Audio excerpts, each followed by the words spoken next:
Mr. O'Brien, transport directly to the bridge. Aye, sir. Energizing.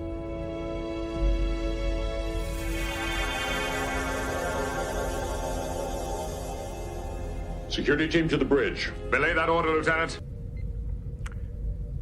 I just wanted to thank you all for your support. It's been fun. From the StreamYard Studios on YouTube, this is Jeopnerdy. And here's your host, John DeMarco.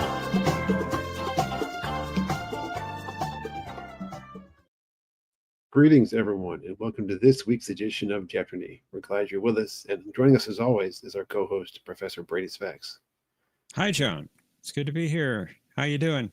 Good. How are you? I'm pretty good tonight. Thank you.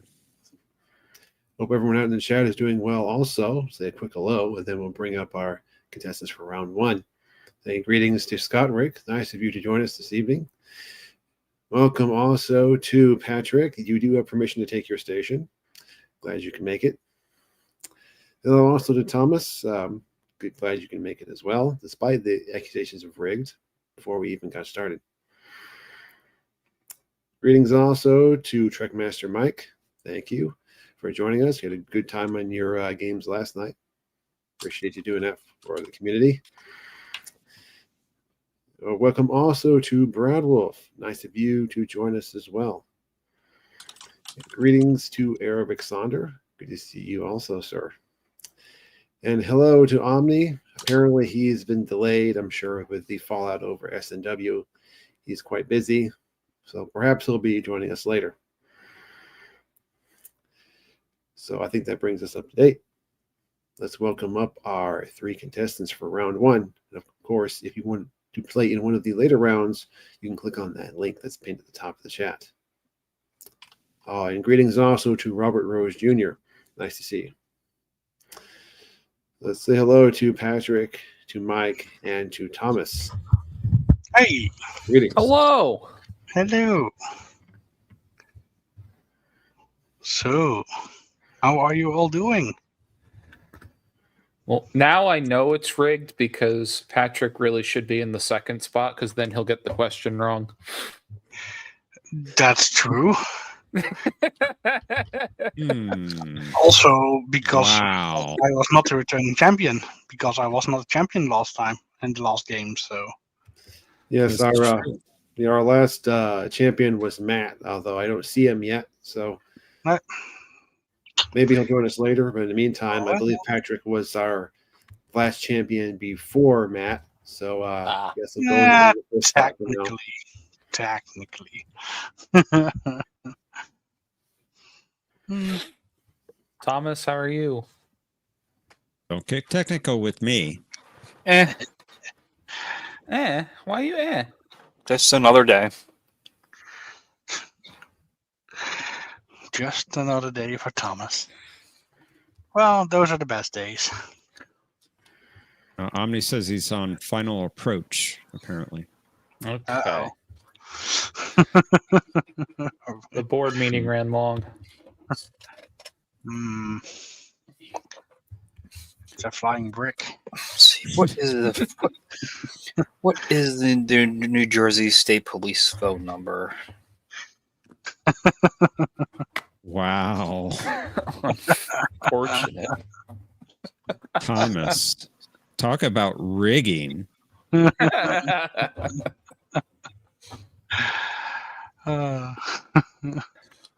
Shame on you. But John's sporting the TAS background again. Yes, he is. Foreshadowing. Uh-oh. That's a smile full of evil if I've ever seen one. Uh-oh. Oh, no.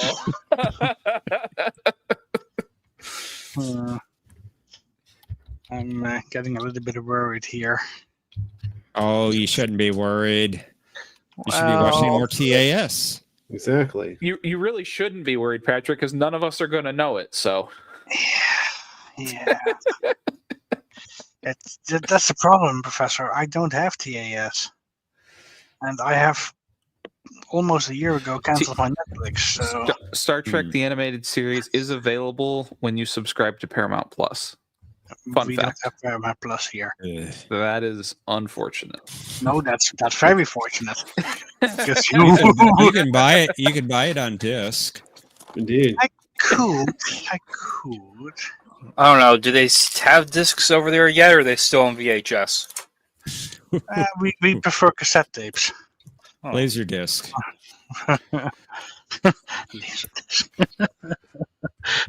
Omni would approve.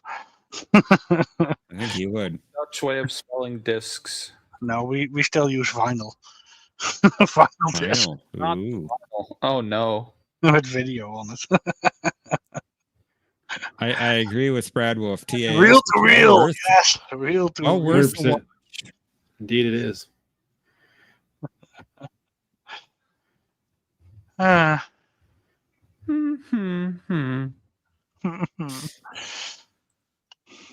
Yep. Omnisys Laserdisc is the best. Well, gentlemen, are you ready to play? I suppose so. Suppose so. That doesn't sound like a ringing endorsement. I'm ready. I'm ready to lose to Patrick or to Thomas. Either one. I'm ready. The later it gets, the less prepared I will be. Oh. I'm waiting for a comment from Thomas on that one. What? What? What? Who? All right, gentlemen. Let's play Jeopnerdy. Do it.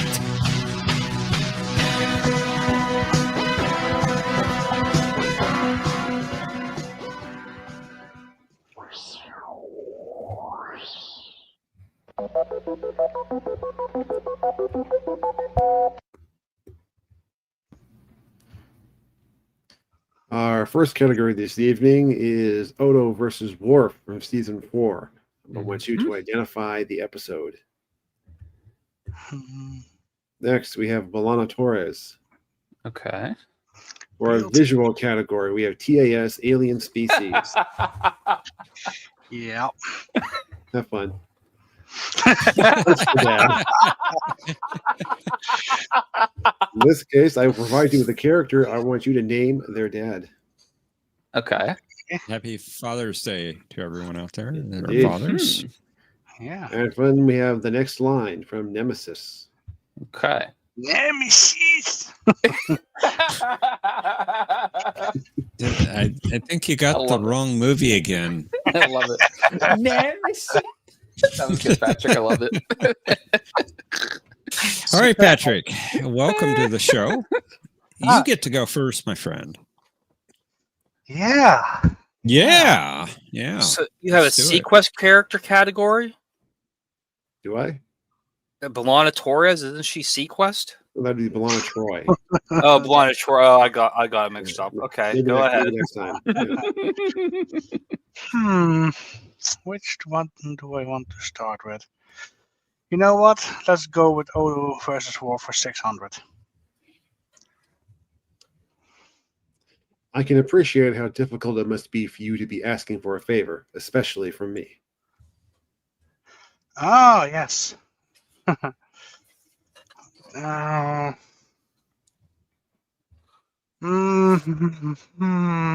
think I remember What this. is Sons of Moog, Yeah. if I'm not mistaken. That's correct. Yes. Well done. Good start. Good tea. Good day. Mike. Really hops. Greetings, sir. Welcome.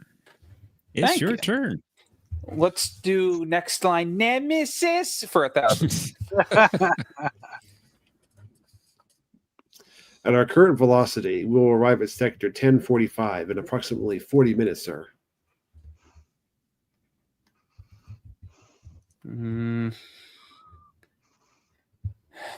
Oh, that's when he quotes the thing. What is for now we see but through a mirror darkly? Close enough. Yeah.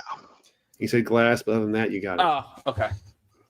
Should have said, well, move fast, move speed up then. Would not have known that. Well done, Mike. Yeah, I remember he made. Okay, it was through a glass darkly. Mirror Thomas, greetings, sir. Glad you could make it to the show. TAS for And- 1,000. Ooh. TAS for 1,000. Wow. You Okay. are a bold one. You want the species, right? Right. What the? I mean, I don't think his species is the same as his name. Pass. Right. Patrick.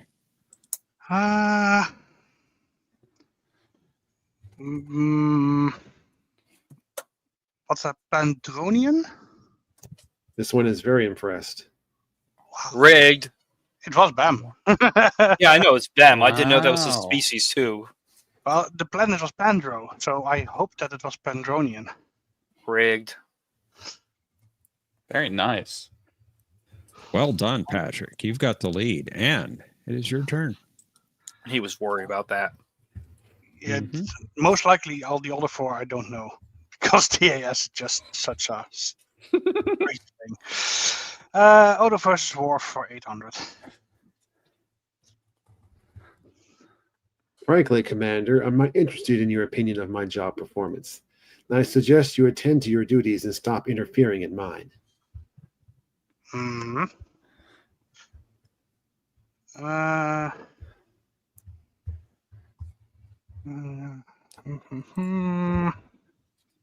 Yeah. That would be what is Hippocratic Oath. That would be correct. Yeah. Good episode. Yep. Very good. Well done. Mike, we're back to you. All right. Let's do Nemesis 800, please. 52 disruptor banks, 27 photon torpedo bays, primary and secondary shields. What is... She's a predator. That's it. Yeah. That's one I Good know. job. Thomas, time to get on the board here. It's your turn. It's not going to happen. TAS for 800.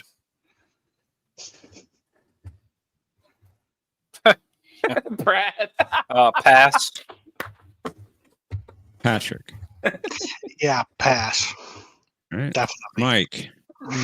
No, not going to touch that. Pass. It's another tentacle thing in this show. Mhm. Those were lactrans, Lactrin. highly advanced species. Can't even say that I have seen that episode wherever in which they are. And Patrick, you got a slight lead in. It's your turn. Let's go with the search for Dad for, well, might as well do 1,000. Keiko O'Brien. Oof. Oh.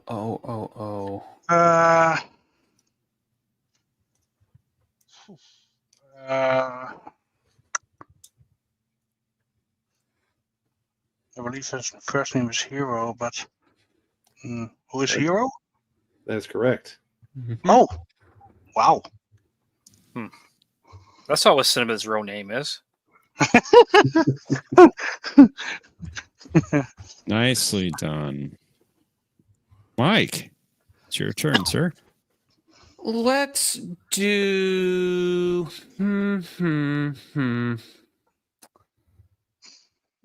Let's stay and search for Dad. Let's do 800, please. All right, you found the daily double. You are 2,200 points off the lead. You have 3,600 points. How much of that 3,600 would you like to wager? I'll go all in, even though I know this is going to be an Enterprise character that I won't know. Let's go all in. Are you sure? Yep. Positive All right. final answer. Let's do it. I'm not Three- Omni. You don't have to do it. For 3,600 points, true daily double. 4.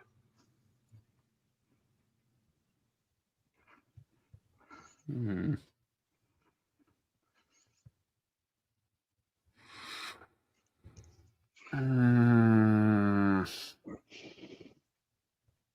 Remember he says it in I think it's in Blood Oath it comes up.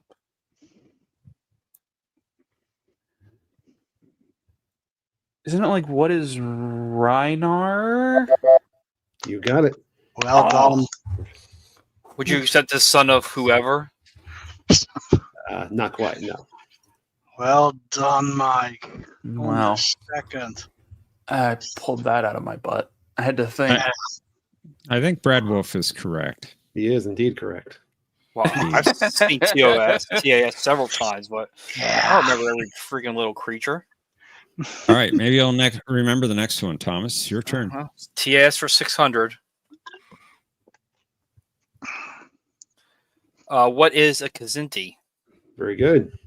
Nice. Okay, so I would have known 2 at least. Okay. You probably would know what 200 is, probably.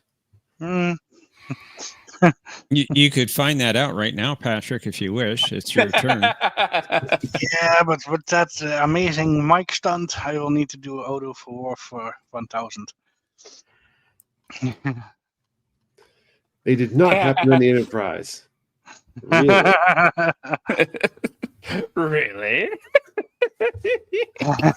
What is bar association? Yeah, That's correct. Burning off Rasmussen. Yeah, Very good. Very good, so Patrick. lovely edited in John's video. All right, Mike, you lost the lead there a little bit, but it's your turn. You can catch up. Not for long. Let's do Nemesis for 600. Why do you have a shiny head? What is... This is not the appropriate time for a conversation. You got it. Yep. Well done. Why? Because the captain has to concentrate on piloting the vehicle. Why? Because data. Sorry, Thomas. TAS for 400.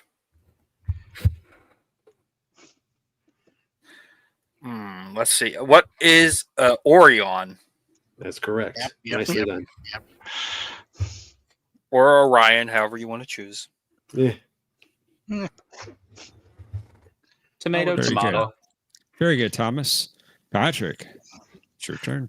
Let's try another dad for 600. Tom Paris. Who is Admiral Paris? In this case, I'm going to need the first name. Yeah, I thought so. I'm pretty sure that is his first name also. Yeah, his first name is Admiral, right? Admiral. No, his first name is Owen. What is Owen? Very good. And not Patrick. Because that's a stupid question. Admiral Patrick. Well done. Mike, got a back and forth battle here. It's your turn. Let's go into the Balana category for 600, please. Voyager encountered a group of Klingons who thought B'Elanna's daughter was this prophesied savior of their people. Oh God.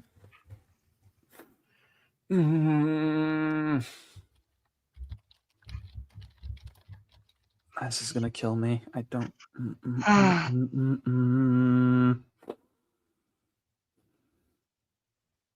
Cut the wires, Mercer.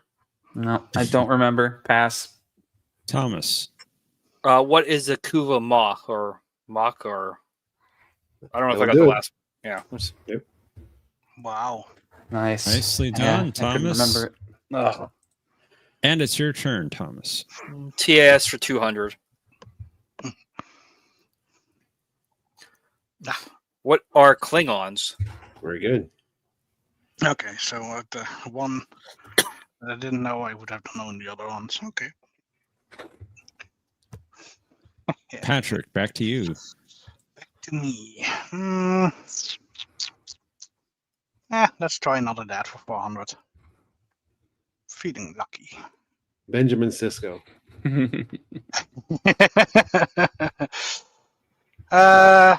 What was his first name again? Oh crap! Come on! Don't fail me, brain. Really?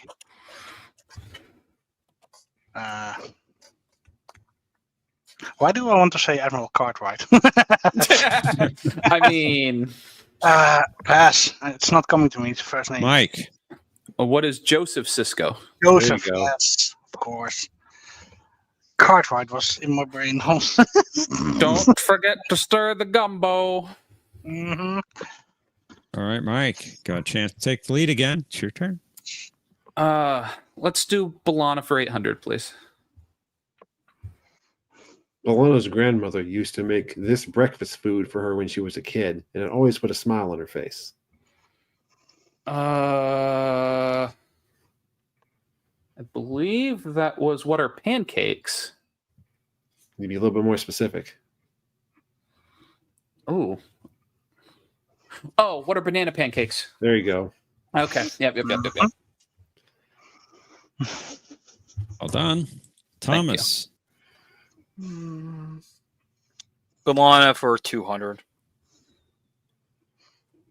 Despite initially holding the opinion that this man was a pig, Torres eventually married him. Who is Tom Paris? Very good. Paris, did you program this guy? He's a pig, and so are you. Patrick. Let's try the 1,000 for Balana. Ooh. Many of her academy teachers thought that Torres had the potential to be an outstanding officer, including this instructor who put a letter in her file supporting her reapplication. Oh.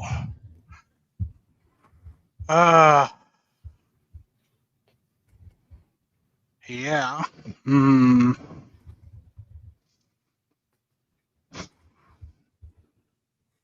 Should. No, pass. Mike. I can remember the scene because they're talking about it in the shuttle. Mm-hmm. Oh! Who's Professor Chapman? That's it. Damn. Wow. Well done. Professor And it's your- Chapman was. And it's your turn, Mike. Whew. Nemesis 400, please. Admiral Janeway, how good to see you again. What is Jean-Luc? How'd you like a trip to Romulus? With or without the rest of the fleet. A diplomatic mission. We've been invited. The Sona, the Borg, the Romulans. You seem to get all the easy assignments. Just lucky. Thomas. Pass. Pass. Oh, Pick one, Thomas. Balana for 400. Probability assessment did not anticipate the outcome that Torres and this device would try to kill each other. I don't remember his number, so pass. Patrick. What is Dreadnought? That's correct. Oh, Yeah. that's right. Never mind. I'm an idiot. I was thinking the you're wrong not, thing. Thomas. No. Who? Patrick. Let's try 400 for Odo versus Worf. When someone fails to ask for a security verification, their state of mind is obvious. What is Crossfire? That's right.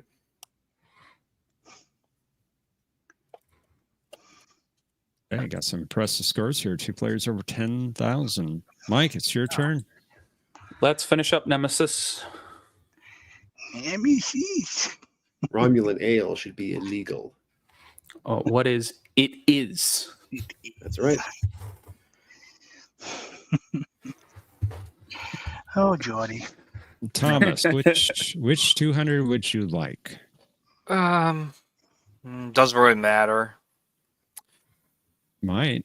Well, it's not going to do me any good. I guess the dad one. Data. Who is what the hell is this? Soong. Oh my god, which one is, oh my god, there's so many of them. I keep forgetting which one's which. There's It's probably by Brent Spiner. I know that. That doesn't really narrow it down for me. Is it Noonings? Who is Nooning soon? It's close enough. Union. Union soon. Union. Why did I make him sound like Cons? Mm. All right, Patrick, you get the final clue. Yeah. Wow, you don't get to pick. Frankly, Mr. Worf, I don't care which choice you make, but you owe it to Captain Sisko to let him know which side you're on before it's too late. Enjoy the view. Yep. What's Way of the Warrior? That's right. Or the Way of the Warrior. I am the warrior. I'm awake. Let's. No Z's, Thomas. But Just Buzzin' Link is in the private chat. And let's head to Final Jeopardy. All three players get to play. Consider how much you would like to wager based upon this category. Uh-oh. Potents, potables. Uh-oh. Well. Well, Mike, you win by 1 point. I don't know about that. Yes. Thomas, Yes, I accidentally buzzed. Just put it all in. you can put it whatever you want now.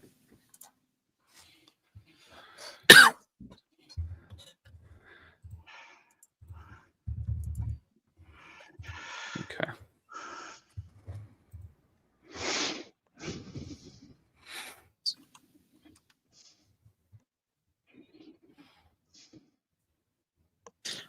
All righty, let's reveal our clue.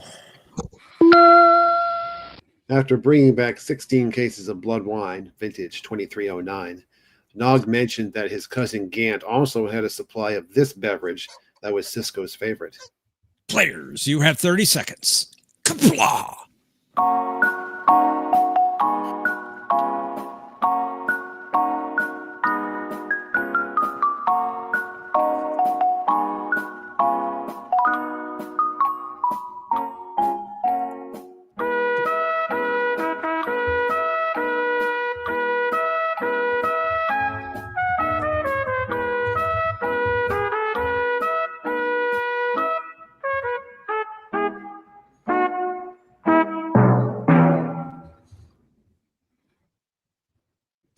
If only it was Ami, then I would know what everybody's favorite food was based on the one time they mentioned it.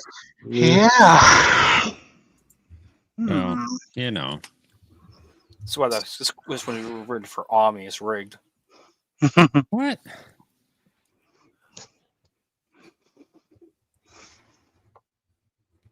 All right. Let's find out who the victor is. It's not me. Thomas, you had 3,800 points entering Final Jeopardy. What was your response to the clue? The wrong one. What is Coke? Fortunately, that is incorrect. Sorry, Thomas. Insidious. How much was your wager? You did bet it all, so that takes you to 0. I'm sorry, Thomas. Just shared a bottle of Canar with Damar. Patrick, you were in second place at 10,600 points. What was your response? It is Klingon coffee. It's a good guess, but that is incorrect, I'm afraid. Yeah. You did And like your wager? Could not think about having something else. Bet, So. bet it all except 1 point, leaving you with 1 point. Okay. Well, I lost to Patrick too. And Mike, you have the lead at 12,600 points. Your response was? Sorry and Brandy. That's it. Nicely done. Very good. And your wager, sir? 8,601 points, giving you 21,201 points. Oops. And then you lost it? I got it back. I rolled bankrupt. Hey, you are the champion. Well done. Nicely done. A neck and neck game. That was pretty. Very good. Very good. What a score, you, too. thank you, thank That's awesome. Yeah. You were so close, Patrick. Oh well, it happens. I've done. My head went to Ractigino first on that last one, but I remembered Sorry and Brandy. I was like, I know he drank He was one of the ones that drank Ractigino all the time, but I did too, but I couldn't come up with the name. So I just then Klingon coffee, whatever. A little hint, in case this category ever comes up again, the term potable refers to an alcoholic beverage. Alcoholic, yes. Even that I True. should have known. Good Now, evening, if the Anna. answer was Ractigino, would you accept Klingon coffee? Yeah, maybe. I wouldn't. But I was feeling generous. No, I wouldn't. You don't even take it one extra letter, let alone a description of the item, Patrick. Hey, an S is different than a description. It depends on what game. As did you, as you did not accept the correct movie. But that was just factually incorrect. No, it was the correct movie. Mm, Said it in both. Okay. Okay.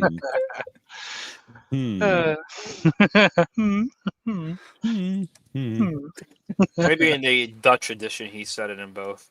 There you go. Precisely. Yes. No, excellent board. Excellent questions. Oh, thank you. I don't know how John does it every week.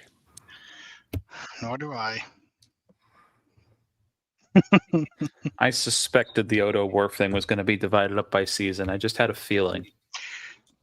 There were too many good ones to just base it on one category. On Yep. one board. Exactly. That for sure. Yeah. But I was really hoping that it was just easy, as in guessing the correct episode, not something different in the video, as in what did blah blah say, or what did he do after that, or What were they arguing about? yeah. So Yeah. sometimes you get those curveballs, and then Yep. No. Excellent. Does anyone else have fun like watching the video and then like mentally thinking, how's John going to turn this into a category? I do those mental gymnastics every week and it's fun. Awesome. I do them about 2 hours before the show, 1 to 2 hours before. So I do it as I'm watching the video. I'm like, okay, how's he going to do this one? Going to be a visual category? Is going to be an audio one? Oh yeah. Fun. It's all fun. I love it. It's a game within the game. Big gameception. Exactly. Well, Mike, have fun and good luck on your next round. I appreciate that. And, This run is about to end, boys, because Omni's coming up, I think.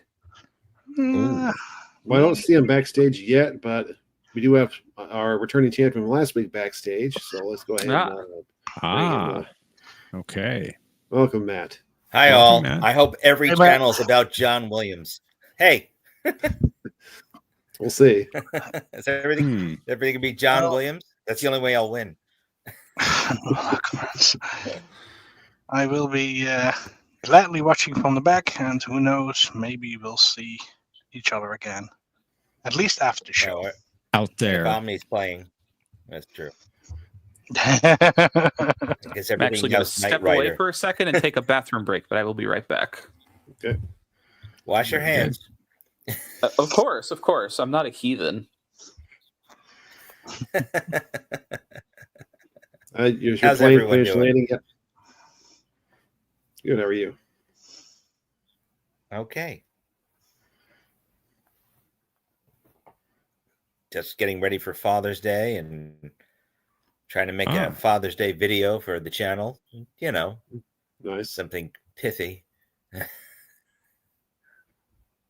You know, that's about it. How about everyone? Everyone ready for Father's Day? Everyone buy a blue navy tie? Blue navy tie. I didn't know that was required. That's required. Yes, it is. Okay. That or soap on a rope or something. A tool of some sort. Screwdriver, hex key, something. Gift card to Home Depot, the usual.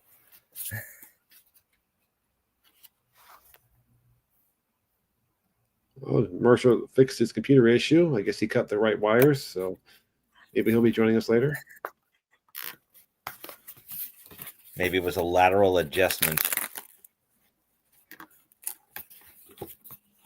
I just Mercer, you'll have to teach me which wire to cut. It's always the blue one. The blue one. Okay, I'll keep that in mind.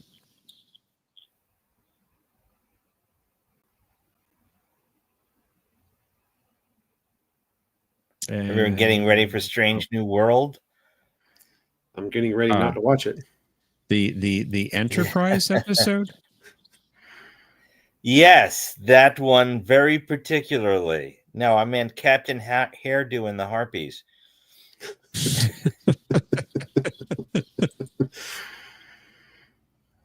I'm getting ready for the end credits of the last episode. That'll be nice. Yes. That's it. They've got 5. It's 5 years. You know, it's Well, right. Is it? Is it? I mean, that's what Tachyon whatever says. We'll see. They're not doing 26 episodes anymore. You know, it's 10 or 8 or 12 or whatever. So it's not really a real season. That's the way I look at it. It's right. But the quality is so much higher. You don't need 26 anymore. You're right. The quality was higher when it was 26. It's so much the production value. There's a lot of value. You see there. You don't need so many. It's quality over quantity, Jeff. I couldn't. Right. Quality. Right. Quality. Hashtag quality. Yes. You're right. They did have. They did have quality back then. They did, right? Okay. Yeah, Yes. back then. Yeah. Matt, what's going on? How are you, buddy? Like an old ad for Ford. Exactly. Super cool. How are you? Wait, Ford was quality is job one, right? Is that what that was? Right. Ford's slogan. What was the Or other have you one driven a where Ford lately? Have you driven a Bork lately? Had right.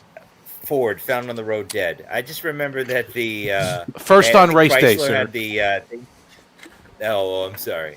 That's what my dad would say. First on race day. No, mine would always say "found on road dead." It's one or the other. Road dead. Fixed or repair one of daily. That's the other one, right? Yeah. What's funny is my dad said it so often, and he used to always bash Ford and Chevy together, that I distinctly remember when I was a kid asking him, if Ford stands for found on road dead, what does Chevy stand for? And he never had an answer for that question. The bow tie. Brad is correct. There are qualities. The quality. My mom had a Ford Zephyr, so we'd say Ford on Red Dead. Yeah. The Quiet Universe building episodes are some of my favorites. I like that stuff. Or The musical character one episodes. wouldn't be so quiet, though, right? Subspace Rhapsody is kind of loud. It wouldn't be quiet. But it is universe building. It hurts my ears. Is it? And my brain. And your brain. If they'd actually done something with the whole, what was it? Was it Dark Page? Was Dark Page the one that was the warp limit thing because No, it was, environmental stuff? Was that No, Dark it was Page? no, it was the one God. season 7. What was it called? Or Force of Nature? Force of Nature. That's right. Yeah. If they'd actually done something with that, that could have been interesting, but they didn't do anything with Force it. of Well, they did limit the Terrible. warp speeds that for the rest of that Terrible. season. Yeah, well, every episode they're like, we're allowed to exceed warp speed limitations for this mission. Like they, Yeah, the lip service, one and or then two they ignore had. it. Yeah. But then supposedly Voyager's engines were designed to not destroy subspace. That's why the nacelles move and what have you. Oh, really? That's what yeah. supposedly Yeah. what it was. But Interesting. yeah, Yeah, they never said it on screen though. they never said it on screen. That's right. This is But she's true. quick and smart, like her captain. Terrible.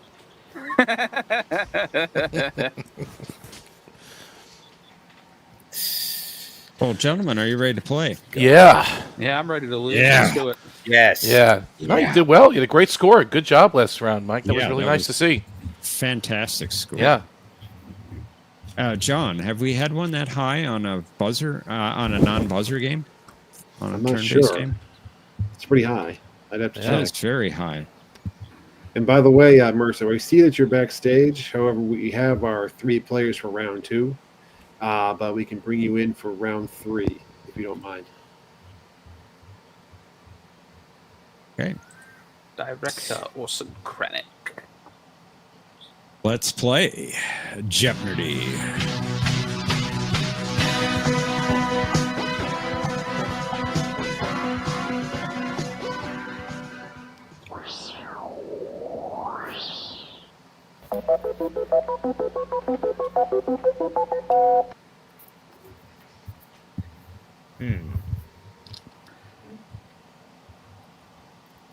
Odo v. Worf, Season 5. No boy. Trip Tucker. TAS Animal Species. Oh no. Yeah, brother. Why don't you name the brother of the character in the clue? Then we have the next line from Galaxy Quest. Yay, brother. All right. All right, Mike. Impressive game last game. You get to go first, sir. Let's do Odo versus Worf, Season 5 for 600, please. Constable, why are you talking to your beverage? What is the Begotten? That's correct. Yeah. Nice start. Awesome. All right, Matt. Welcome. Welcome to the show. It's your turn, sir. Thank you. I will do TAS Animal Species for 200 and pain. Wow.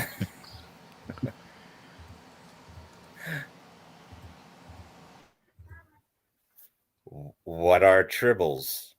That's correct. Was that painful? No, I know it'll get worse. Yeah. Good job. Omni. Yeah. Welcome, sir. Thank you.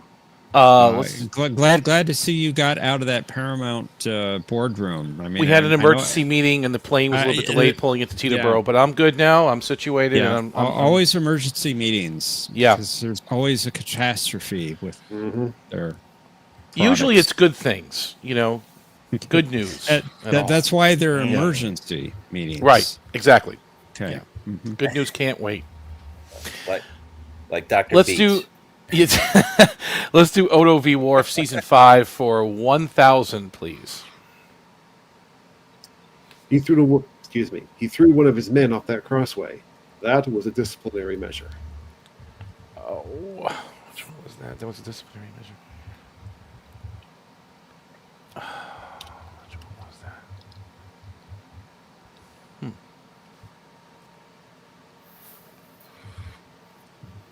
don't remember exactly which one that was. Pass. Mike. What is Ferengi love songs? That's the one. Oh, yeah. Good steal. And it's your turn, Mike. Let's do Now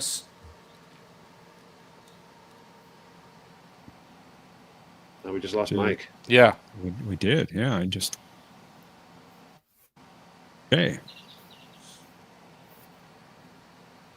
Hopefully he'll be back soon. Play.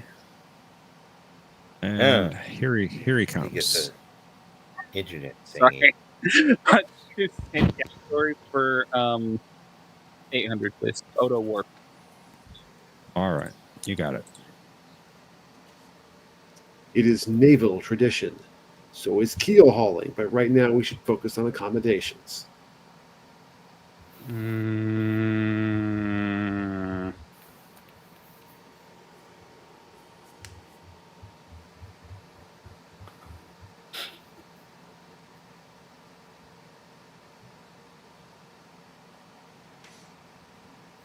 I think that was from What is Rapture? You would be correct. Okay. Nice. Nice.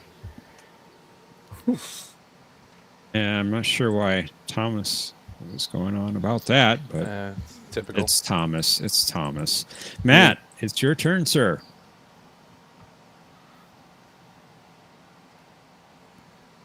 Matt? Is Matt frozen? It looks like he's frozen, yeah. Rip. Okay, maybe there was a glitch there. That's when we lost Mike. Is when Matt froze. So we'll wait for Matt to come back. Meantime, we'll go back to here. Hey. Hey. All right. And there he goes again. Yeah. We're waiting for him, Thomas. How's it rigged? Ridiculous. Ridiculous. The Borg hacked into all our systems. That's right. That's what the emergency meeting was really about. Yep. There it is. Is it Frontier Day yet, folks? No? Okay. Glitch in the Matrix, says Anna. When is Anna going to compete in Jeopnerdy? It's not her style of game, I think.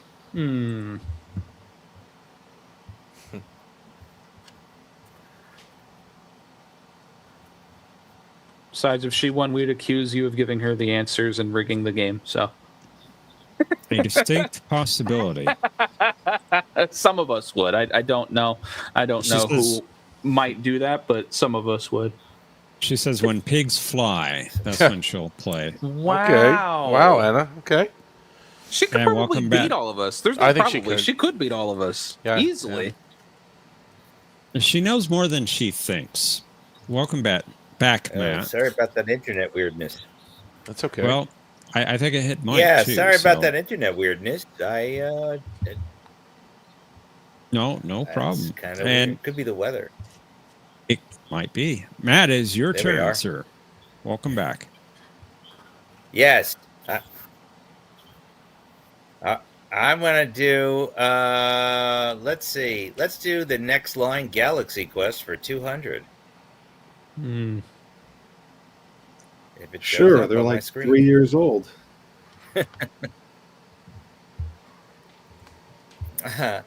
What is miners, not miners? You got it. Something like that. Good job. I love that movie. And of course, conspiracy theory Thank you. Thomas at it again. It's his way. Oh, my goodness. It's his way, yes. Omni, It is who Omni. is in last place, by the way. I know. It's rigged, right? Let's And it's rigged in his favor. try to change that. Let's do Yay Brother for 1,000, please.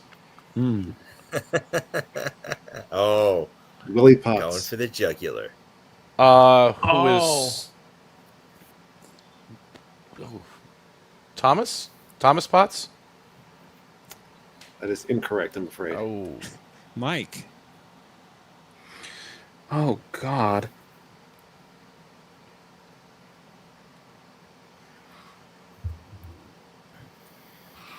I don't remember the older brother's name. Pass. Matt. Yeah, no. Pass. I know the episode. I can't think of the older brother's name. Jake. Jake. Oh, okay. Wonder where I got Thomas Potts from. I have no idea. Who knows? I wonder. Pepper Potts. I don't know where you would have gotten that. Huh. Okay. Mike, it's back to you. You've got a lead going there. Nice lead. Let's do. Yeah, brother 600, please. Travis Mayweather. Pass. Matt. Oh my God. And I can see it too. Pass. Omni. Pass. Wow. Okay. Paul. Paul. Paul? Paul? Paul. Floyd Mayweather? No.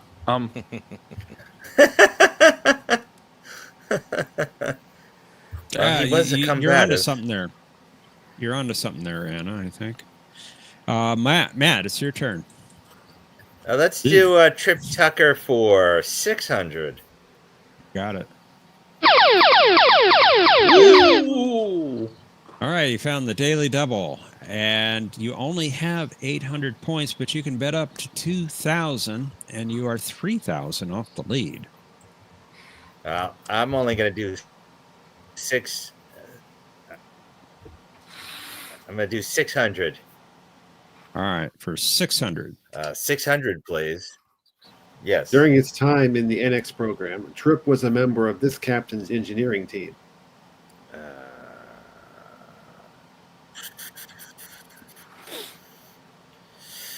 Say, who is Jonathan Archer?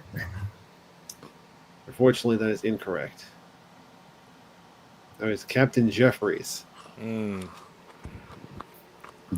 There goes the Sorry. internet again. I said, Sorry, who was man. Jonathan Archer? Oh, well. Sorry, it's okay. Ooh. Same thing. Just as bland. Okay. And Thomas wants to know Jeffrey's Combs? Combs. Yes, Yeah. Jeffrey Combs. That's right. Love it. Omni, got some work ahead of you. Yeah, I sure do. Let's do Trip Tucker for 1,000, please. Trip attended this elementary school in Panama City, Florida.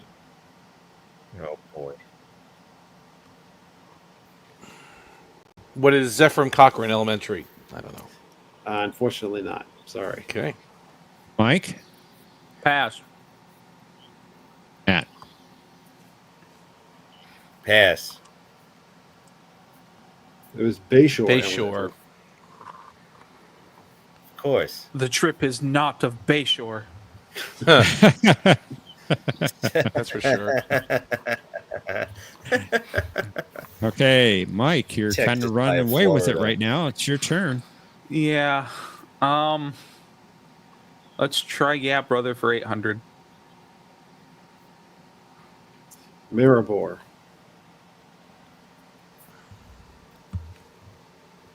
Oh. Oh.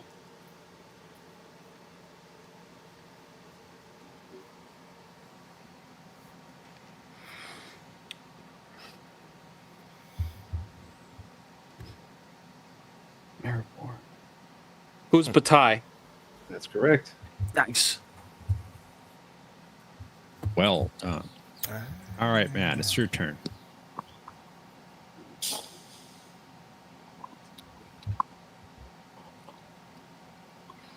And did we lose Matt again? Oh, he's still there. I will do TAS animal. Nope, there I am. TAS animal species for 400.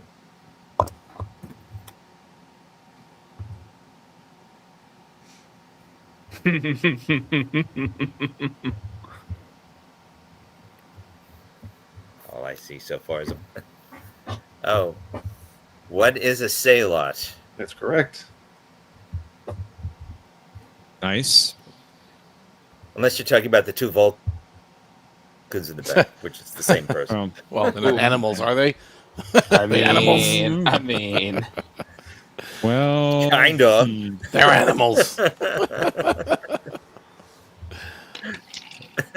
Omni. Have you seen the way they eat? Come on. Let's do the next line, Galaxy Quest for 1,000. What the hell? Do a Hail Mary here. I'm just a glorified extra, Fred. I'm a dead man anyway. If I'm going to die, I'd rather go out a hero than a coward. Maybe. Oh, what is? Maybe you're the comic relief for the show. That's close enough. Maybe you're the plucky comic relief. Lucky comic relief. That was tough. Plucky. That was tough. It's a good movie. Fix. It is a good. Oh, we got a different term now. Fixed. Fixed. fix. Right. The fix is in. Okay. Yeah. Respect it. Yeah. I don't cheating. know. Somebody He's else aiming for is 0. running away with it. Mike. Yeah. Let's go back to Odo and Worf for 400, please. Do not look away from me. I called you a dung beetle. What is Apocalypse Rising? That's correct. Very good. Matt, yeah. I can't talk tonight. Matt, it is your turn. It's okay. I can't connect via the internet. So I'll do the next line Galaxy Quest for 800. For all you know, I'm just crewman number 6. Mommy, mommy, mommy. What is, are we there yet? That's right. That's right. Nice. Omni, back to you. Let's do Trip Tucker for 8. In order to convince Denobulan geologists to evacuate this planet, Trip threatened to tie them up and drag them out by their ankles. Yeah, that was that planet. They had to go down in the caves. I don't remember the name of the planet. Pass. Mike. Pass. Matt. Pass. The planet is Xantaurus. Xantaurus. Okay. Oh, yeah. And back to you, Mike. Got a good lead there. Brother 400. Worf, his human brother. Who is Nikolai Rozhenko? That's right. Very good. Matt. The next line Galaxy Quest for 600. Look around you. Can you form some sort of rudimentary lathe? What is get off the line guy? That's right.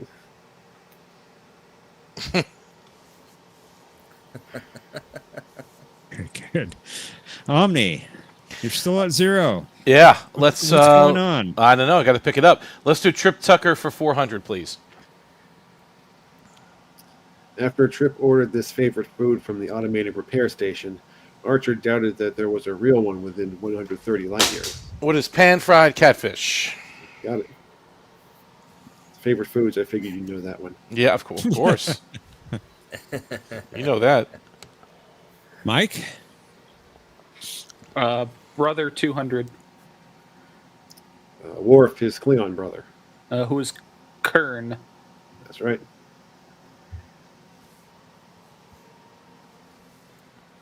Matt. Let's finish off the next line Galaxy Quest for 400. I won't, and nothing you say will make me. What is the show must go on? That's it. Excellent. Thanks. Omni. Let's do Trip Tucker for 2. Tucker and this officer took turns getting on each other's nerves while stranded in Shuttle Pod 1. Who is Malcolm Reed? Very good. Very good.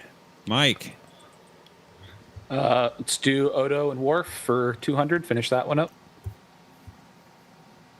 Tell me, do they still sing songs of the Great Tribble Hunt? What is Trials and Tribulations? That's it. Do they still sing songs of the Great Tribble Hunt? Such a great line. Yeah. All right, Matt. We're down to one category. All right. Well, I guess I'll go for 600 on TAS animal species. All right, you got it. What is a glommer? Nicely done. Very good. I bought Omni. one, too. Let's do 1,000. Pass. Mike. Pass. Matt. Yeah, I'm going to have to pass on that one, too. I didn't even recognize that one. Sir Snake? Sir Snake. Sir Snake. So not really a snake. Okay. Okay, Mike, you get the final clue. Pass. All right. Oh, Matt. Man. I'm saying, oh, man, because I even know the episode, but I'm going to pass. Omni. Pass. It was a La Macha. La Macha. Yeah. Okay. They stay crunchy in milk. Right. All right, Mike, you dropped out at just buzz in, so you'll have to go back in. Okay. And there's the link in the private chat. Let's head to Final Jeopnerdy. Consider how much you'd like to wager based upon this category. Klingon cuisine. Yummy. Let's do it.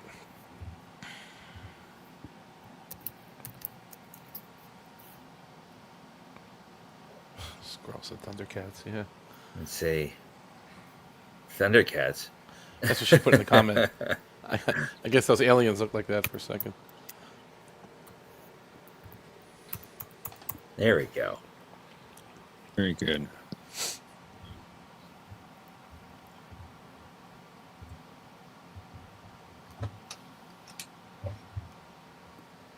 All right, let's bring up the clue. While on the Pog, Riker remarked that he had enjoyed this dish, apparently made from air-breathing organs. Players have 30 seconds. Kapla!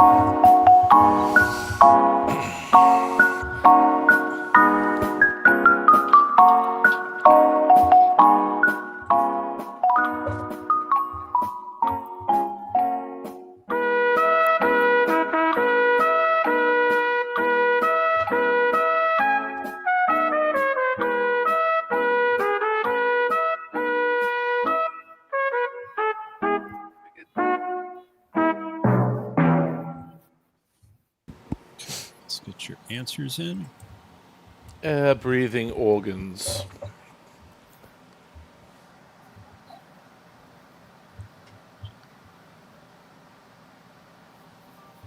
And let's find out who the winner is. Omni, you had 1,200 points entering Final Jeopnerdy. Your reply to the clue was? There's a Bring It Long. That's correct. Very good. Oh, damn it. Armor. Your wager was? You did bet it all, doubling your score to 2,400 points. Matt, you're in second place at 5,800 points. Your response was? Tar That's cart? right. No, unfortunate. Sorry. Heart of a Sorry tar. about that. And your wager was? You bet 1,000. To still win this, you take you down to 4,800 points. Mike, you have the lead at 7,800 points. Another impressive score. What was your response? Bring It Long. Nicely done. Excellent. And your wager?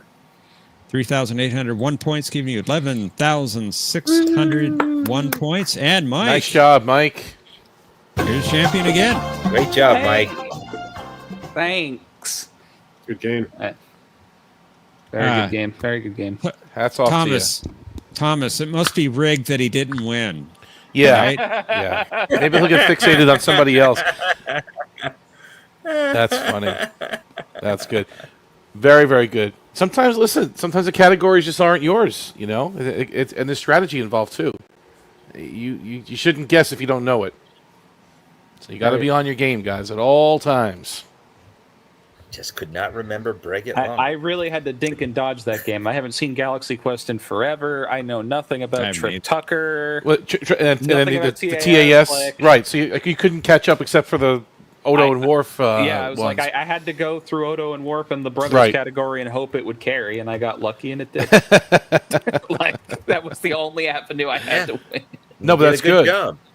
But you got to prep for it. You got to sit there and study John's video for a good time before the show to remember, you know? So Well, it's some of them you have. well, like, some for this jump out. one, I mean, the Tribble yeah. one and, you know, a few others. Yeah, they'll jump out at you, right? But Yeah. Talking to his drink, that was the changeling. So that's begotten.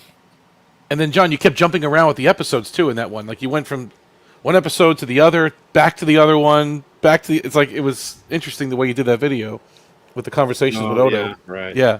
Yeah, you did a nice job editing. It was good. It's just it's not linear. No, it's not linear. I just go in cold and make it up as I go. Well, that's good. You can. But to win, you got to really prep. You got to sit there and actually get your brain ready for this game, and it's amazing. It really, really is.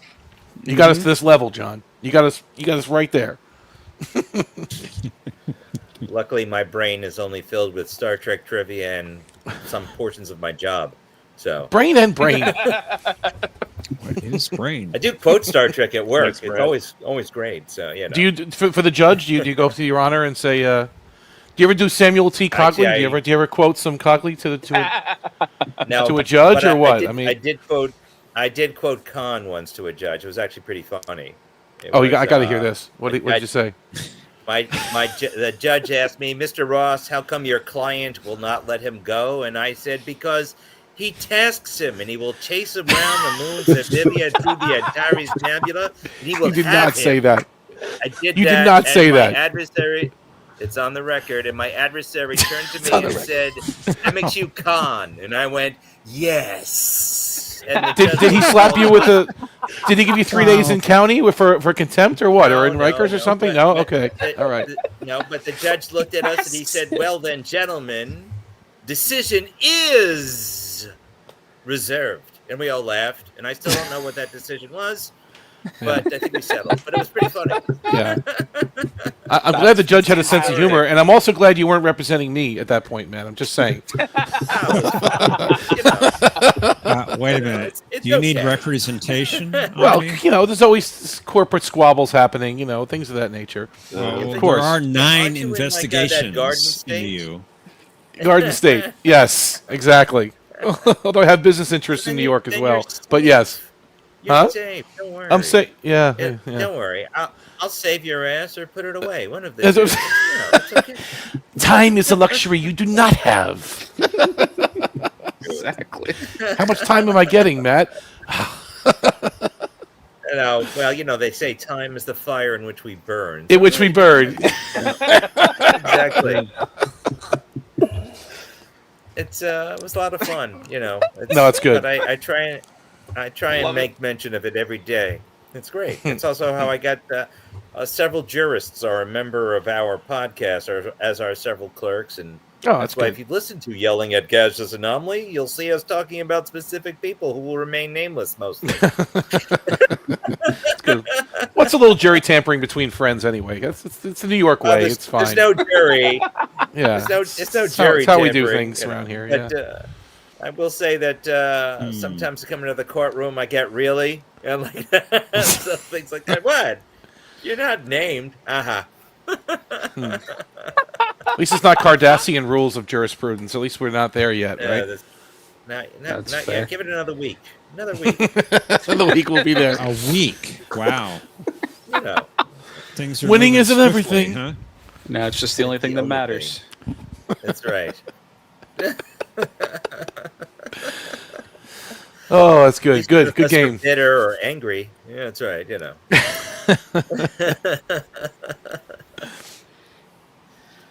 And just for the record, I love Galaxy Quest. I even bought the metal box version, the thing that came out. It's one of my favorite films. I've watched that movie so many times, but I haven't recently. But it's still stuck with me. It recently came out in 4K Blu-ray. Oh, did it? Oh, wow. Yeah, that's what I got. Okay. Yeah. It's a nice little collection, and I think it's very. I think I if I recall, I saw that in the theater, and I remember laughing hysterically too. It was great. Oh yeah. I saw it a million years ago. Great. Yeah. Was it 99? What year was it? 2000? 99? I want to say 99. Yeah, it was either 98 or 99. I think it was 99. Yeah, so it was a lot of fun. I graduated high school in 99. Seems like forever ago. Oh, that's back when I was like 200 years old. I remember it. Yeah. Oh, God.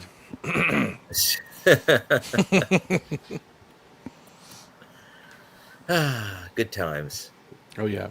So, everyone ready, though? Did you buy everyone, besides, blue ties? Everyone, going to have their breakfast made for them by themselves or something? For Father's Day. For Father's Day, yeah, of course. Yeah. My dad doesn't wear ties anymore, though. I don't think he'd get much use out of that. I have too many ties. Yeah, if you need them for work, of course. Do I? It's a good question. That's true. They're kind of A optional lot of people nowadays. don't wear ties. Yeah, Yeah, they really. It's a little weird. Styles have changed a bit. Yep. I feel weird when you don't wear a tie. Although one of my friends said you wear it so much it's like a tattoo, and I go, it is. Well, if you're not wearing one and everyone else is, then you definitely feel weird, right? If you misjudge the venue or the room, you're okay. I'll leave the tie in the car, and then all of a sudden everyone else is wearing one, and you kind of feel strange, right? Yeah, it's a little strange. I always wear a tie to work. Okay. So that's unless I'm in the office and it's just me. Then the heck with it. Then you wear a bow tie. But yeah, just a bow tie. Bow ties are cool. Just a bow tie. Now it's too much information. Now we're going too far. Well, that note. Hey, I can even tie one. Oh, boy. Okay. In fact, we have one slot open for round 3. If there's anyone out there who hasn't played yet tonight, it's all yours. Who's in the chat that wants to play? Brad, come on up. Thomas, Gotcha. Anna. Yeah, what are you Anna. talking about? Let's welcome the director up. Oh, Director Krennic. Director Orson Krennic. Hello, guys. You seem Sorry. unsettled. Yeah, I'm a bit stressed today. Did you cut some wires? You feel better? I did fix my problem, yes. Doesn't it feel nice when you start iron cutting your wires behind your computer? It just feels great, doesn't it? Yeah, I feel better. Yes. Don't choke on your aspirations, Mercer. I love that character. And he loves you. He's so quotable and so memeable. It's funny. We were inches from greatness. We were this close. Yeah, he kind of. But it's over the top. But he has to be. He's great that way. That's what I mean. He's quotable and memeable, but I love it. He's very good. He's one of the best. My favorite villain in Star Wars right now.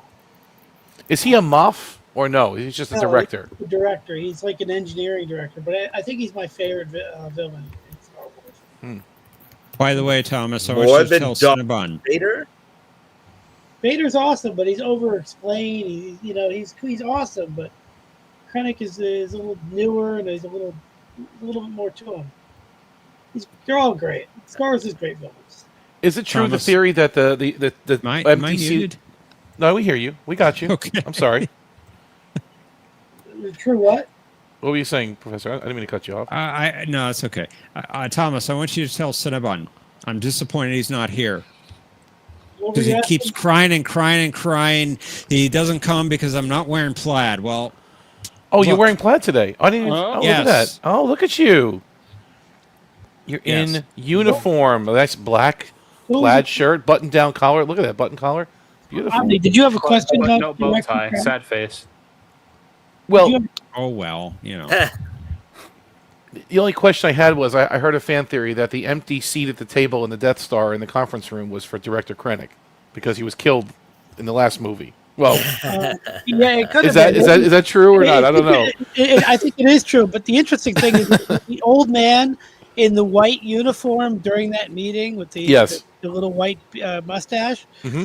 He's actually in Andor TV show. That character is actually in the TV show. And his name is Yularen, and he's the head of the ISB.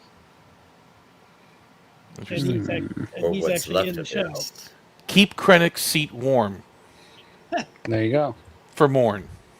There's lots of fan theories, but Krennic was created long after the movie came out, so that's like retro retcon. It's a complete retcon, going all the way back to 1979 or 7. Excuse me, 77. There should be a whole category on Jeopardy about retconning. Right, John? A whole category on retconning. Robert, I dress myself, thank you. Wow. So Anna, you didn't get him this shirt. This is not. You didn't pick this one out. Okay. It's nice though. I try to buy sensibly. Nice clothing. It's comfortable. Wash and wear. So do we have any takers out there for round 3? We need one more player. I'll do it. Normal can play. Ooh. Robert, Normal wants to Brad play. Wolf, Come on up, guys. My cat wants to. Squirrel Girl. You want to come on up? Let's Scott play Rick? for real money. You guys don't want my cat. Oh, let's make this for interesting. Real? Wow. Whose money are we going to be spreading around? If I win Next. again, all of you shave your beards off. And if you guys no. win, I'll become a brunette. I'll become a redhead. I'm already a brunette. I'll become a redhead. Okay, Beverly.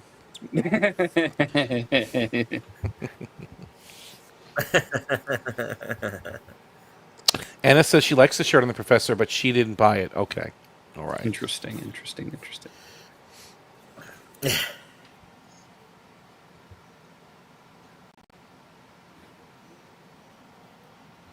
Thanks for backing me up on that statement. Did you know in the original Star Wars film, when they're picking up C-3PO from the ground after the Sand People tear him apart? Remember that scene?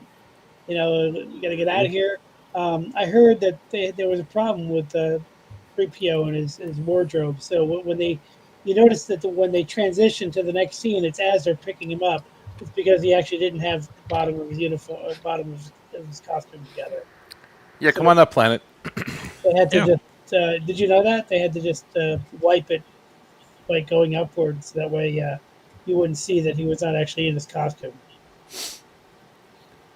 Talk about fun. I just got an email from eBay saying happy 20th eBay anniversary. Wow.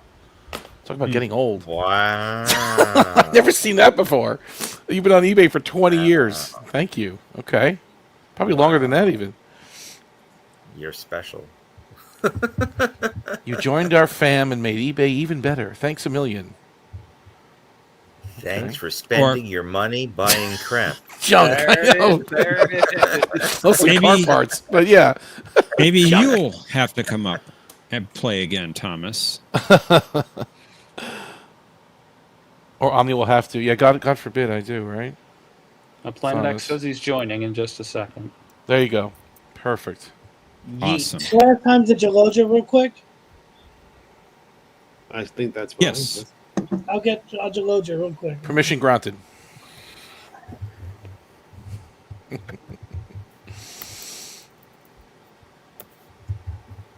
You got stuck, Thomas? I stuck once already? Oh, stunk? Maybe he means stunk. Oh. Is that what he means? No, okay. You didn't. Stunk. See, he did write stunk. There you go. I had a Star Trek related tragedy happen at my apartment this week. What's that? Oh.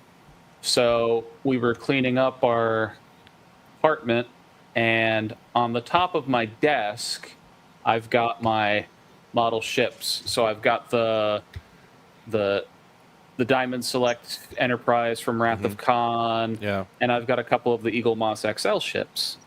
One of them's the Enterprise E, and when we were cleaning, I bumped the desk and it fell off its stand, which happens.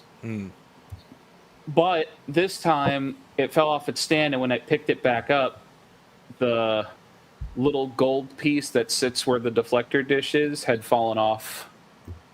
So are you sure they didn't? The Borg hole where the deflector dish is. No, you sure they weren't building an interplexing beacon right on the particle emitter? Okay. Fairly certain that was not happening on my model, but okay. You could have had scale model Borgs doing that, and then scale model Picards and Worfs separating the particle emitter from the deflector dish. Assimilate this. You broke your little ships.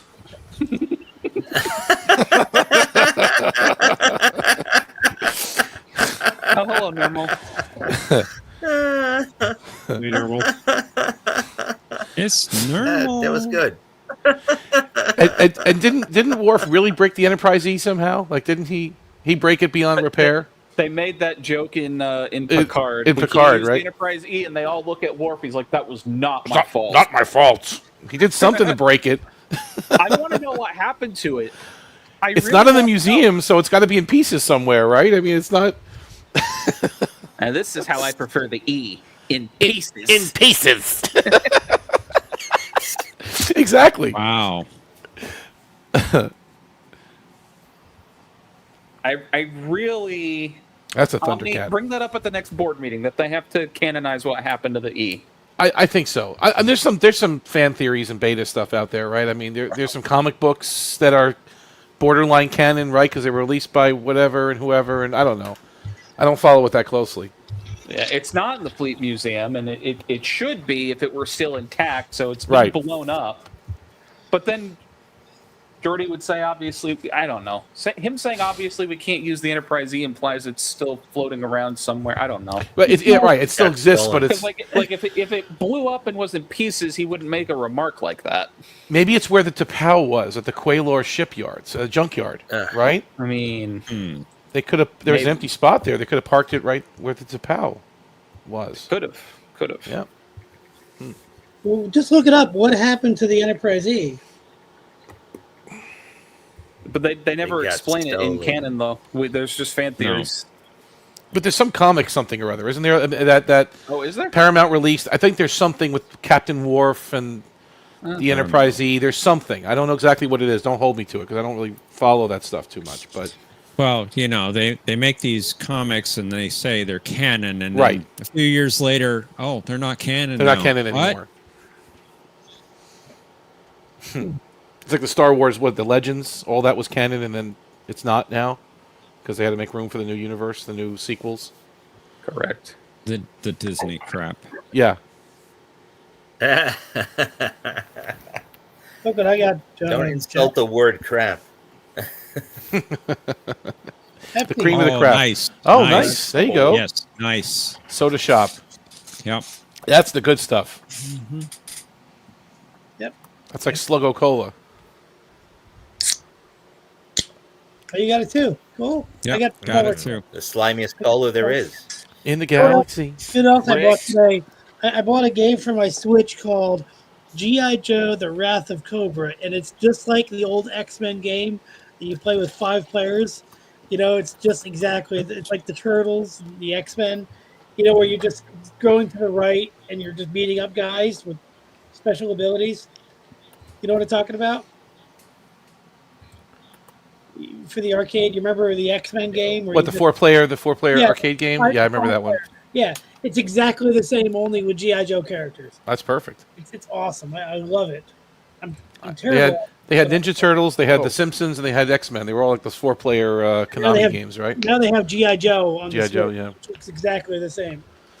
And I'm a G.I. Joe fan anyway, so I'm just like Candyman with this game. And Planet X is here, and Mike is on a roll. I wish you luck, sir. Hello, thank you. So yeah, it's I play Snake Eyes usually because he uses swords, and when you call his what would be a mutant ability in the X-Men, each character has a different ability. And in Snake Eyes, he calls down a wolf to help him out because in the cartoon he gets a wolf friend for a couple episodes in the miniseries. Not Airwolf, right?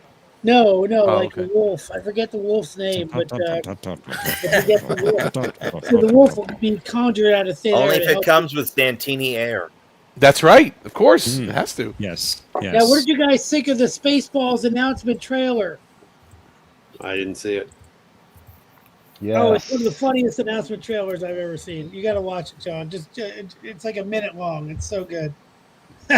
Very good. Did you see it? You saw it on me, I think. Oh, yeah. Yeah, you sent it to me. Wow. Yeah.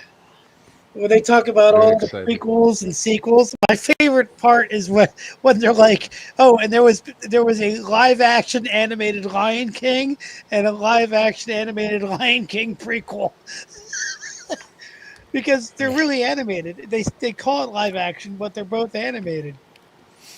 The live action versions of the Lion King, they're both animated. And they're like, DCU attempt number 1, DCU attempt number 2. Well, I think it's time for attempt number 3 for our Jeopardy game this evening. Now we have our 3 players. I think you're right, John. Thanks for playing, Omni and Matt. Thank you. Feel free to hang out backstage. We'll be there. We're going to get started with round 3. Excellent.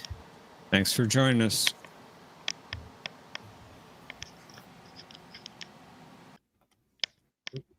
Hey, Mike, how you doing? I'm good. How are you doing, Mercer? Well, I'm frustrated and stressed, but otherwise I'm okay.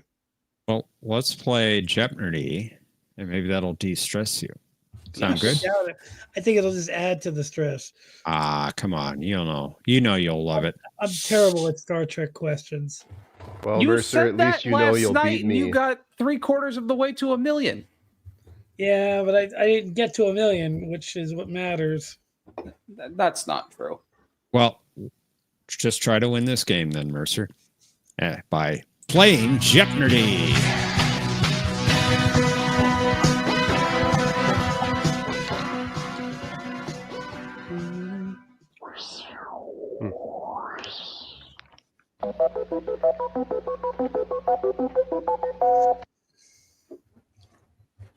Hello. For our first category in round 3, we Start up have the third game, and then I'm all Q versus Worf. Fill in the blank. Next, we have Luther Sloan. I'm going to meet him in a couple weeks. Our visual category is Round Corridors. I want you to identify the episode or the movie. No, I'm good. Thank you. Next, we have Fortunate Sons. I name the parents. I want you to name their son. Okay. And finally, we have the next line. I'm a doctor, not a something else. Not right now. Thank you, love. All right, Mike. Going on about, but Mike, you're the returning champion once again. You get to go first. Let's do round corridors for 1,000. What is the neutral zone? Very good. Yes. Excellent. All right, Director Krennic, welcome. Let's do Luther. Thank you. Let's do Luther Sloan for 1,000. As a final confirmation of Bashir's innocence, Sloan examined readings from this device that had been planted behind the doctor's ear. Oh, what was that called? I can't think of the name of it, so I'm going to pass. I'm not going to guess on this one. Planet X. Pass. Mike? I don't remember the name of the device either. Pass. It was a neurosynaptic relay. That's right. All right, Planet X. It's good to have you here. Thanks for coming up and playing. It's your first turn, sir. Thank you. How about Sloan for 800, please? Sloan was married to a woman by this name, assuming that was not another deception. Good clue. Thank you.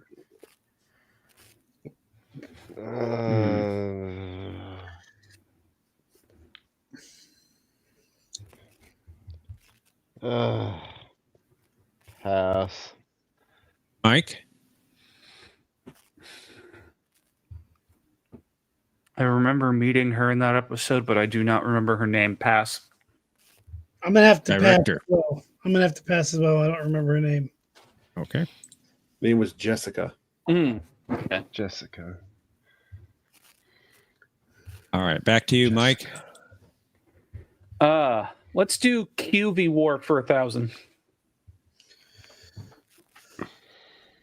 You know, War, you'd make a perfect blank blank in Nottingham Castle. What is throw rug? Very good.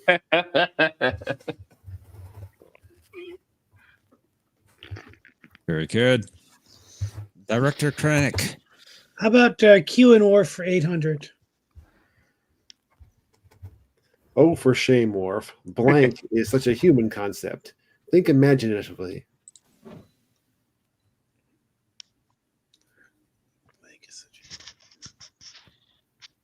I can't think of it. Pass. Planet X.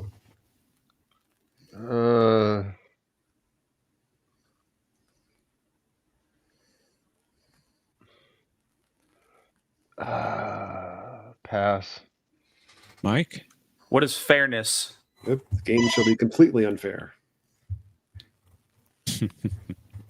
Game penalty.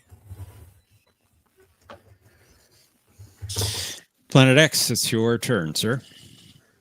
Man, Sloan for 600, please. On the Bellerophon, Sloan claimed to be Wendell Greer, the assistant director of this organization. What is Starfleet Intelligence? That's incorrect, unfortunately. Mike?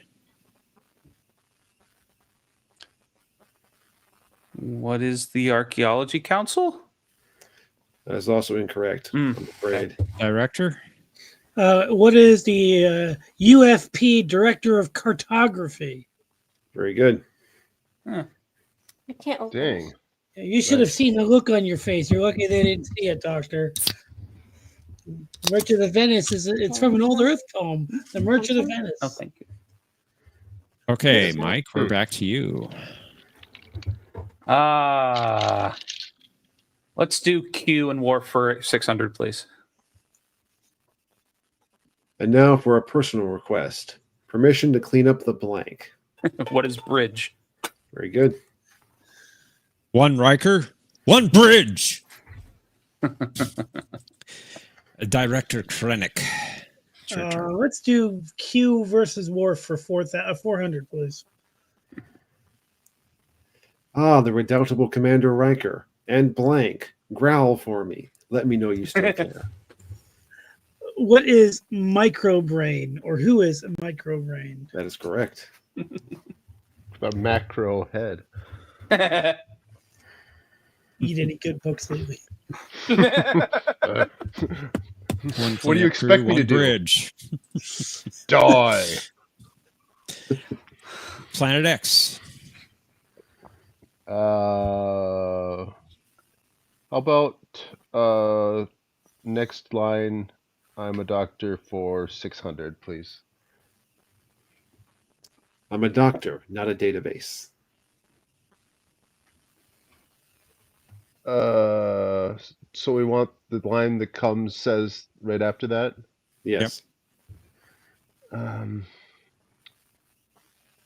I shouldn't have picked this category. I'm really off on my TOS lately. I haven't done a rewatch in a while, so I'm gonna pass. Mike? Pass. Director? Pass. You know, TOS wouldn't have helped you much with this one. This is from Voyager. And the correct response is, Oh. I'd say you're a little bit of both. That was from Future's End. Gotcha. Okay, I should have realized that when he said, yeah, database. Duh. Yeah. Mike? Give yourself more credit. You're doing fine. Mike? Not trying. Mike? Let's do Back the to you. round corridors for 800.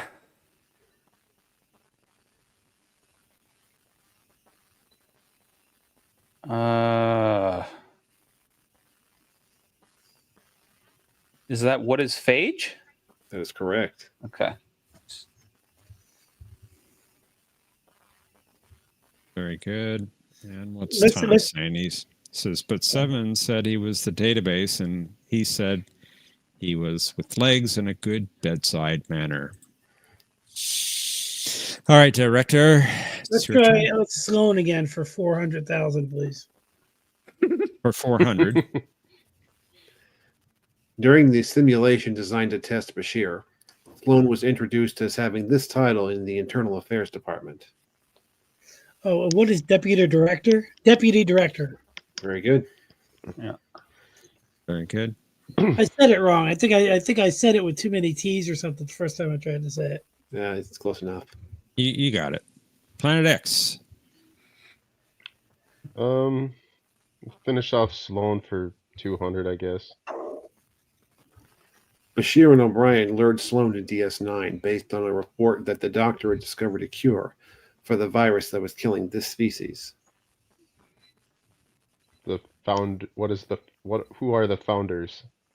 That's right, the changelings, but that'll work. Oh, sorry. Yeah, you're fine. That's Okay. good. Very good. Mike. Very funny, Patrick. Very funny. As long as you don't add any S's on the end of your answer, Mercer. Patrick says. Let's keep going with round quarters for 600. What is timing again? That's correct. Oh, it's those T-shirts that they're wearing that gives it away. Oh yeah. They all have. Everybody on the planet has the same fashion sense. Right? Yeah. Let's do Q and Wharf for 200, please. Oh, very clever book. Blank, any good books lately?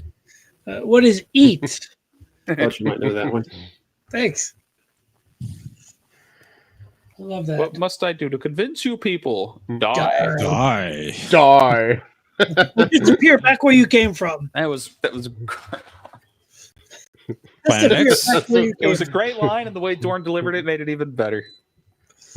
Die. It just works, man. It just works. It's so good.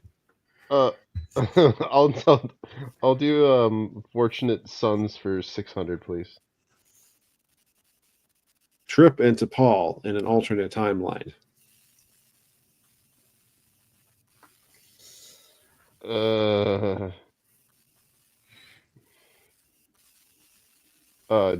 Who is Jonathan? That's incorrect, I'm afraid. Mike. Pass. Director? I'll be passing as well, but I love the way you said that, man. That's great. Who said what? Director? Oh. Director. Oh. Lorian was the name of their son. Lorian. Okay. How many alternate timelines are in Star Trek? Too many. At least 47. There you go. Okay, well, I'm pretty sure that's Good answer. Good answer. It's a very good answer. Infinite. Let's try I'm a Doctor for 400. I'm a doctor, not a doorstop. What is... Well, do a dance, tell a story. I don't care. Just give us a few seconds. You got it. That's pretty close, man. It's almost. I think you got it exactly, dude. That's pretty awesome. Director? Oh, I'll try the next line for 800.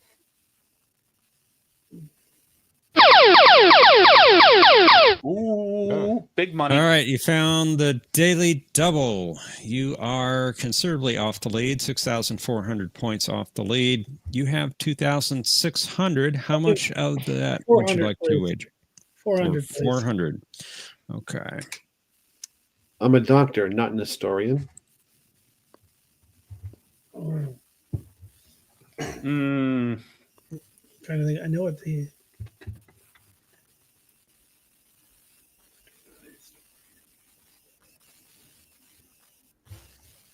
Yeah, I don't know the very next line. I know what episode it is. Yeah. A guess. I think I'm going to like history. Can I say it? Yes. Go ahead.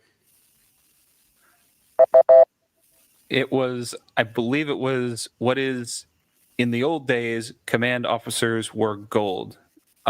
Security wore red. Pretty much, yep. The old days, operation officers wore red, command officers wore gold. Yeah. And women wore less. You were yes, close. and women wore less. Here's the thing about that is that in the episode past prologue, Bashir tells that guy from the Kol Ma, forget the guy's name, that he was he was something of a historian. Yeah. All right, Details. Planet X. We're back to you, sir. Fortunate Sons for 800, please. Edgar and Cynthia Willoughby.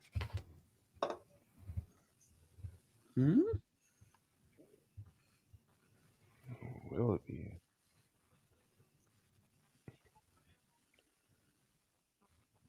I can't even recall who Willoughby is here, so I'm gonna have to pass. Mike? Nope, I'm passing. Director? I'm going to pass, but I think it's from Treachery and the Faith in the Great River, but I could be wrong. That's where it's from.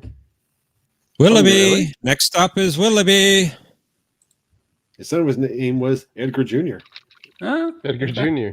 At least I got the episode. Yep. He was the quartermaster for the Bajor sector and O'Brien's new best friend. That's awesome, John. You're pulling some really good ones. Oh, thank you. Mike? I'm a doctor 200. I'm a doctor, not an engineer.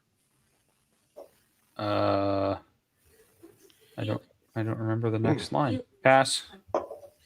Director? Feel it, Mr. Klabs. Doctor, not an engineer. Must have been hungry. Doctor, not an engineer. I must not have eaten enough today. I don't remember either. Pass. Planet I had X. some of these. Oops. That's good. 200, it's hard. Yeah, I don't. Were I they have no really idea. burnt? I'm gonna have to pass. Were they burnt? No. Now Pass. you're an engineer. That was from Mirror Mirror. Oh, okay. Scotty said He's that. still an engineer. Oh. For it. Right. Duh. I couldn't place what episode that was from. Okay. Let's finish out the category for 100,000, please.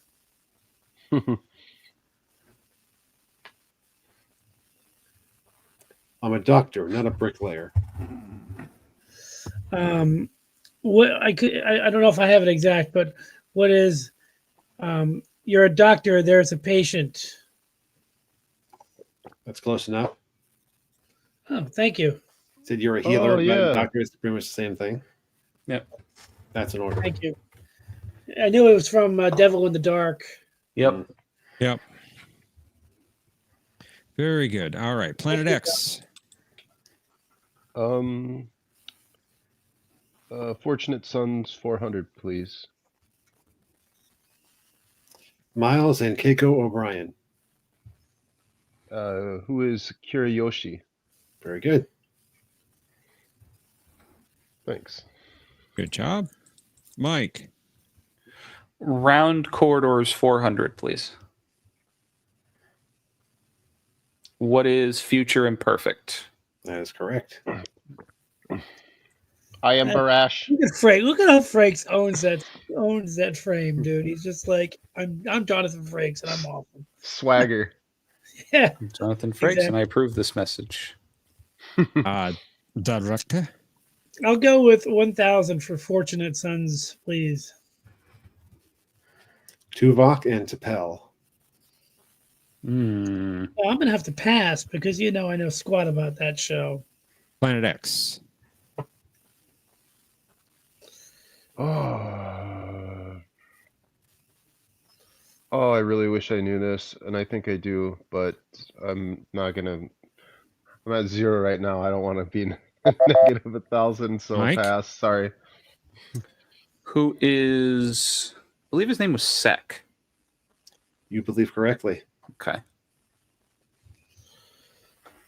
Just a Nicely done. Planet X. Fortunate Sons 200, please. Rom and Prinadora. Who is Nog? That's correct. Yay! I'm in the green. Nice. Yes. Good job. That's all I care about. I just didn't want to be negative. Awesome. And Mike, you get the last clue. What is Star Trek 5? Life is but a dream. Exactly right. I need my pain. I need my pain.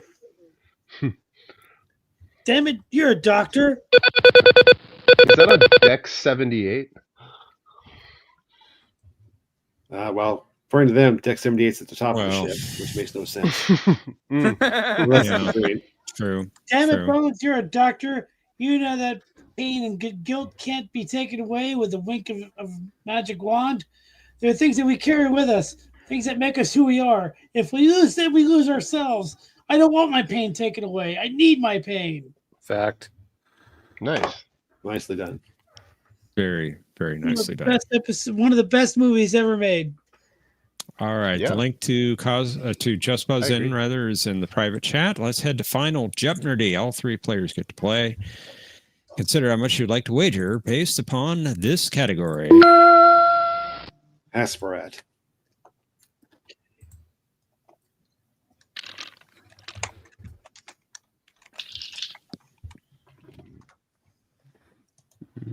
Which one do I have? You have 4,200.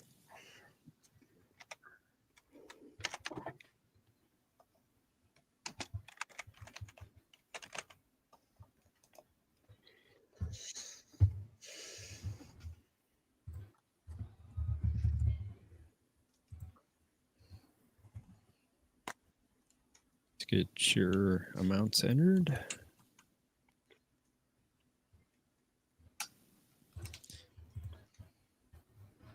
Let's reveal the clue. After observing this month-long Bajoran ritual, Kira ordered 2 mugs of Synthale, a double order of Hasperat, and hold the conversation. Players, you have 30 seconds. Kapla!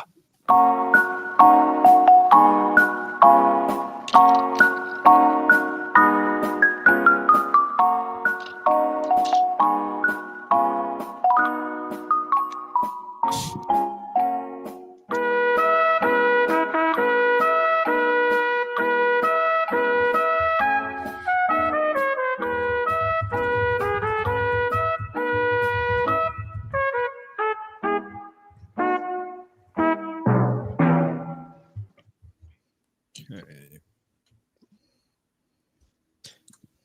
Your responses entered.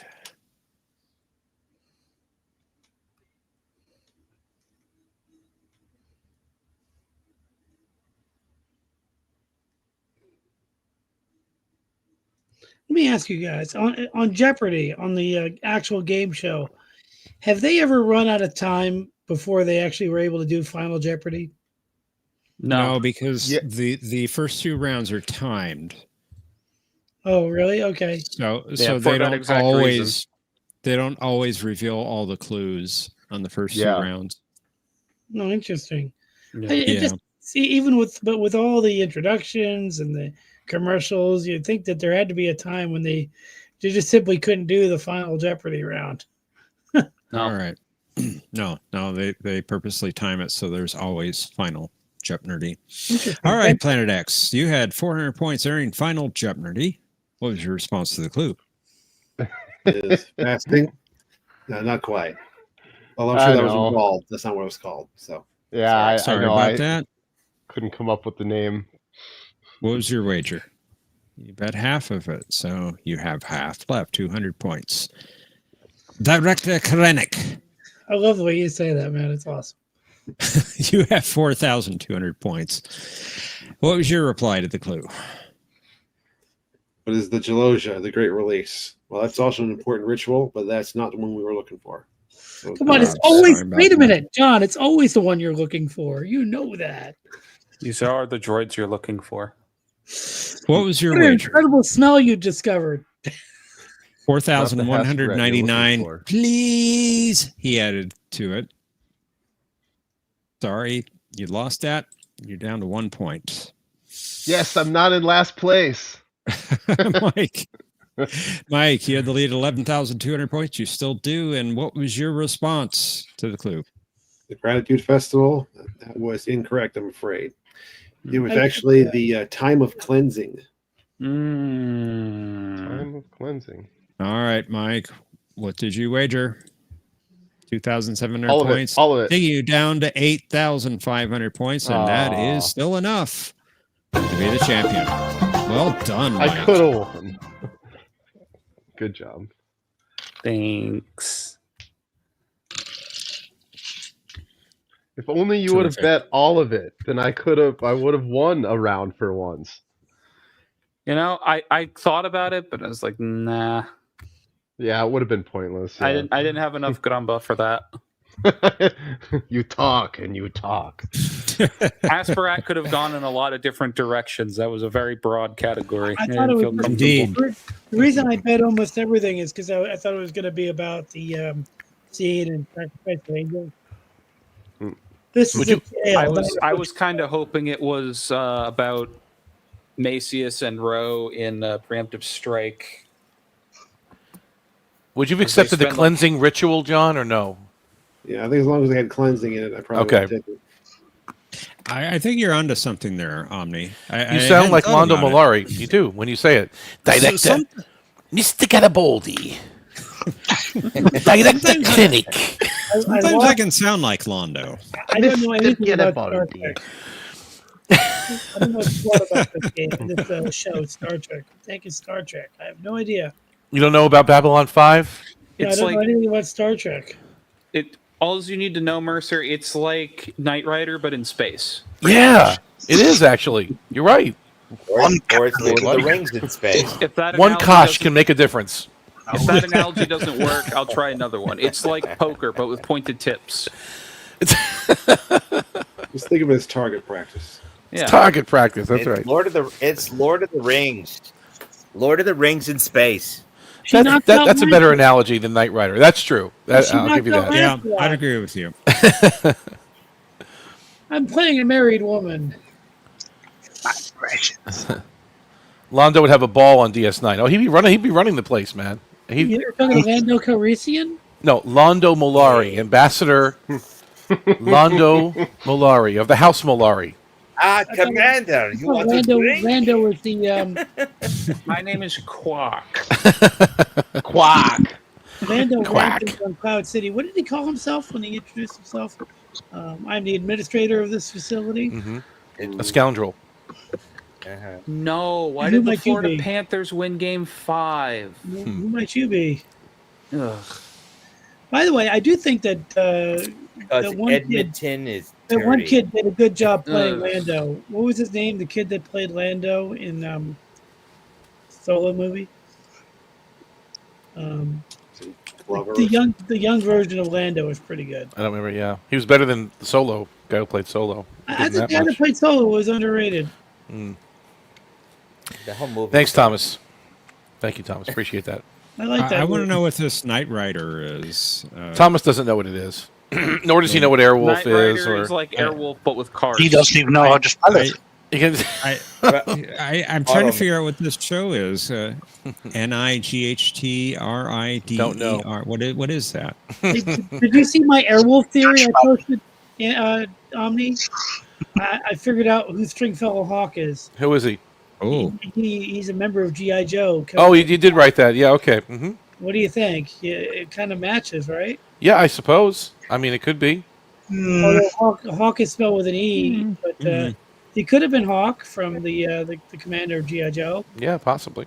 Because the Possibly. timeline works out. Brad says Donald Glover was young Lando. That's right.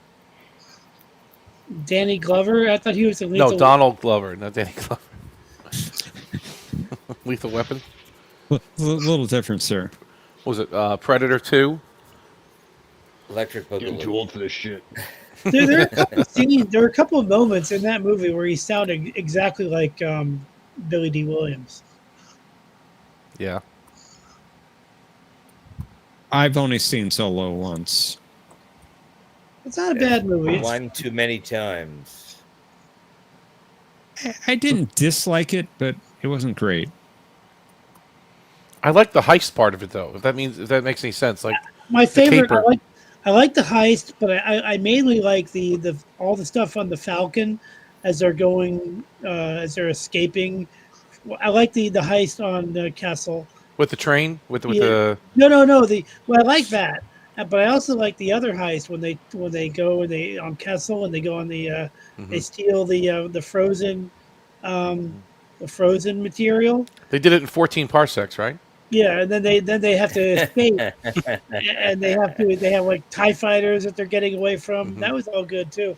I like the movie. I just think there was no real story to it, but it's just like a sequence and a sequence and another sequence. Yeah. Nothing wrong with it. It's like watching a Pirates of the Caribbean movie. It's fun. Did it remind you of Under Siege 2, though, with the train? A little bit. The train Yeah. was cool. The train was good, but You didn't have that great music from Basil or Seagal. Oh, can you imagine Seagal in the Star Wars universe? Oh man. I think you got to take a break from Seagal. No, that's it. That would be great to see him in Star Wars. I think you got to take a break, Omni. You got to step away. Can't have too much Seagal, man. He's great.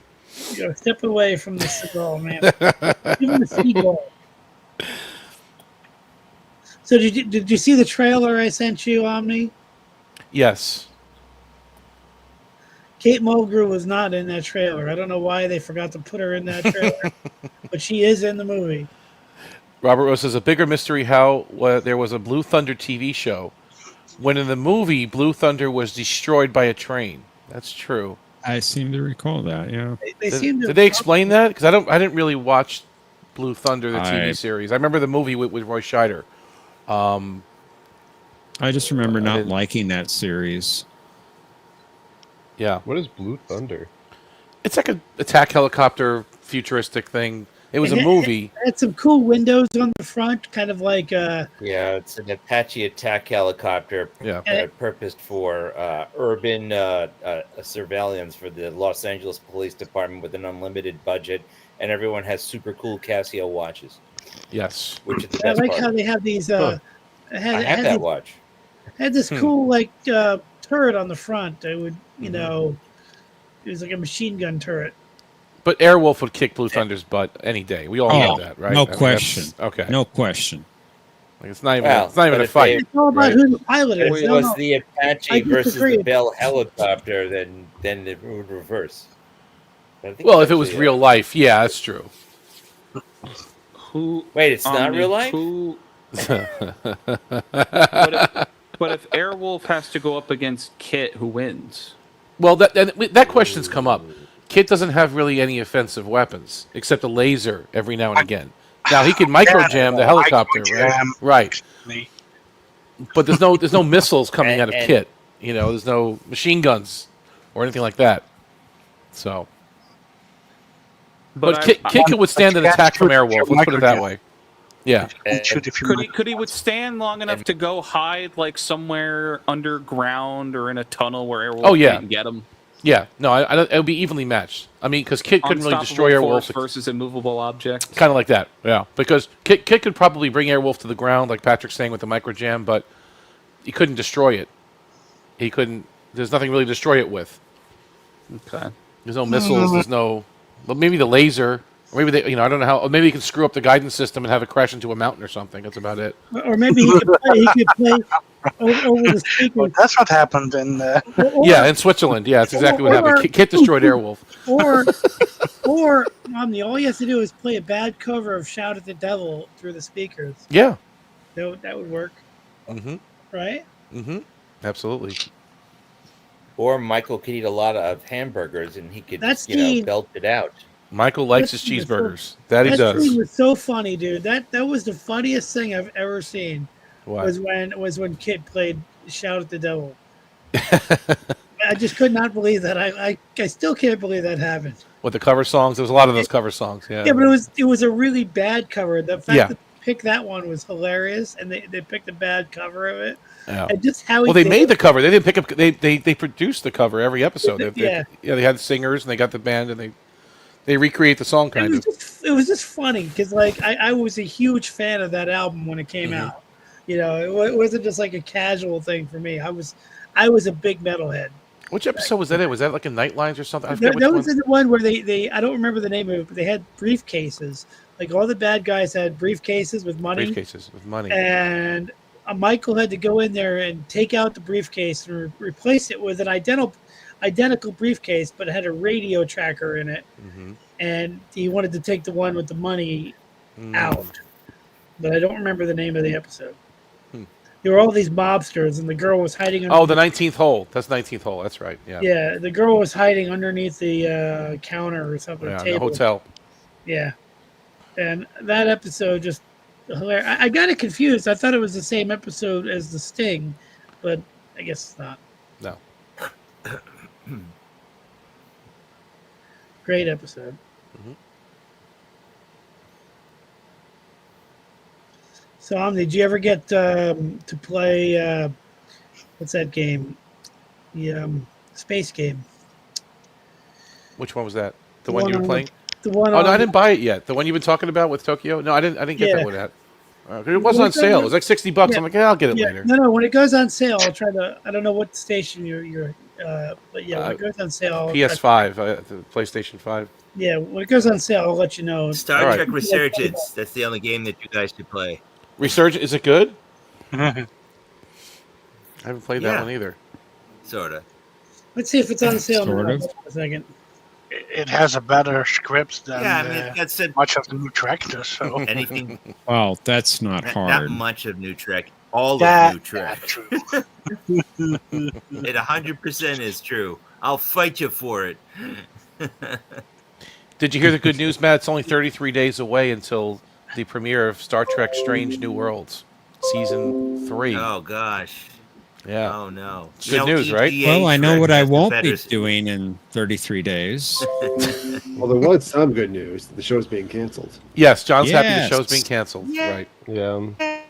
But we have 3 more seasons to go. Hey, EGA Trek has a better script than all of New Trek. Yeah,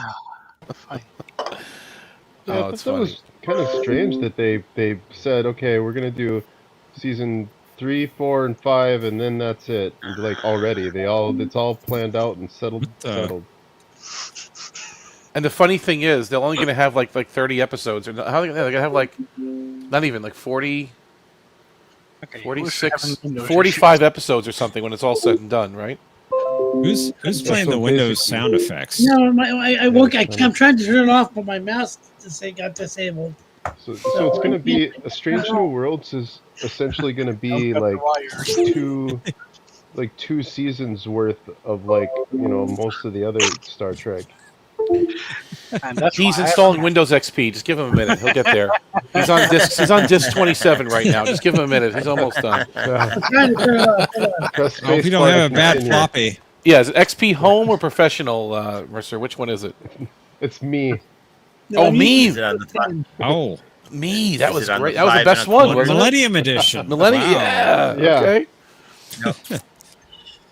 Hopefully it's over now. Don't forget Sorry. to install Bob on top of It's it. not Oh, over. Microsoft Bob. Do you remember that? Bob, yes, I recall Bob. And you got to have the fun pack or something terrible. too. What was it? The action pack or the fun? What was it called? It's like The you're trying to connect the mouse. oh, it's funny. Did you ever install Windows 95 on floppy? I've done it once. Yeah, I It's did not it. pleasant. Yeah. when it, Yeah, it's when not. it came out. When it It's not came out. pleasant. What was it like? 28 discs or something? What was it? It was ridiculous. It was a Yeah, lot. it was Yeah. something stupid. I think Pretty sure it had wasn't it? floppy version. I think it was like around a dozen or so. It felt like 28. I don't know. It felt like a lot more than that, but you're Maybe it probably right. was more. You're probably right. Windows Man, 98 came at 39 floppies. That was 98. It was 39 floppies, right? Definitely had Wow. a CD by then. And 95 had 13. 13. Okay, so Oh wow. Does anyone remember a game for the computer I wanted in the '90s called Dominion Wars? It was. I recall it. Was it any good? Because I always wanted to play it. I always wanted to have a big fleet battle in Star Trek. I think But it I got never good got reviews. One where they had the tanks. No, it was like Cardassian, Confederation, and Dominion. Just like Sacrifice of Angels is what the cover looked like. I think this is the one where they I had don't know. ground combat. Oh, did they? I just remember the Yeah, cover and they looked had like they had the Starfleet tank, and everyone was saying like, "Why is Starfleet having tanks?" It's a good question. Now, I Out of remember. the best. Go ahead. No, go. I'm sorry. Oh, I know. I was just gonna say the best Star Trek game I ever played was Star Trek Voyager Elite Force. That was good. Yes, Yeah, I I like like that. that. I had That was awesome. DS9 Harbinger, but the only thing I remember doing in Harbinger was going into the holosuite and getting into a spaceship and just destroying asteroids. That's all I did. That's the only thing I actually did in that game. Okay, what is happening here? What That's was the What's third that? time that I need to agree with Thomas. What was the Armada Star 2 Trek was a great game. was the Star Trek game that was? It was I want to say like late '90s, maybe midnight. No, mid '90s. It was like a Sierra point and click adventure. But it was Next Generation cast. Final Unity. Final Unity, yes. Was that what that That was was? a good That game. was That was a good game that for the was time. The cover really was good. Best DOS game ever. Yeah, that was. I EGA spent a lot of hours. Come on. Does anyone remember a game where yeah. it was like you're touring the Enterprise, but you can walk around and then information will come up. It'll be like you're actually on the Enterprise and you're walking around, but like information would come up. Like it was like an encyclopedia to tour, like all in one program. Oh, Patrick, you have a countryman here. Yeah. Is Star Trek metric? Usually it is, but sometimes they talk about miles in TOS. They do bounce a little bit in TOS. And Kelly Cams? Kelly Cams is definitely metric, right? Because there's K in front of it. Yeah. Yeah. Is that Kilo. how that works? Yeah. Works for me. So 20,000 Kelly Cams.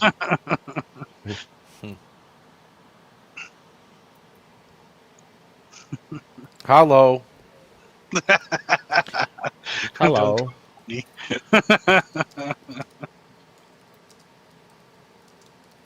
Bruce Goat.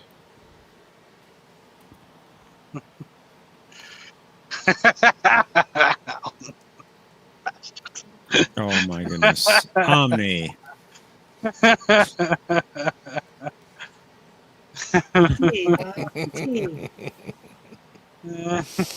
I've never heard of T being spelled like that before Patrick came along.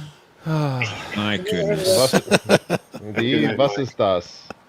Was ist das? Die. That's German.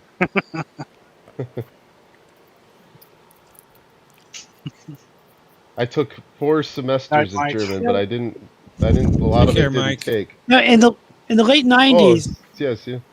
In the late '90s, I played a Star Trek game. It was not for the computer. It was like on paper. Like there was a grid, and you put your ship on the grid, and you have shields and Klingons, and I can't. It was like Star Trek Battles or something like that. It's kind of like a tabletop role playing game. Does anyone remember that? Man, there was a lot. Sounds a little bit like Starfleet Command. Command. Yeah, it might have been that. I don't know. I didn't I'm have it. going to date myself a little bit more here. I had a CPM-based machine growing up as a kid in the house, and there was a DOS. No, I'm sorry, a text-based Star Trek game in there, like text-based, and it was, like you have to type in what you want to do. Sorry, go to warp or go to these coordinates. Like it was just all text responses, and but somehow at the time it was entertaining. Like you'd sit there for a long time trying to beat this thing, and the Klingon ship is over here. What do you do? Fire torpedoes, That's EGA Chuck. Is that what that is? Is that? It was that the one with the little graphics where it was like we were typing in like you're going to 4,6, 3,2. Yes. That one. Yes. Yeah, Yes. it's EGA Track.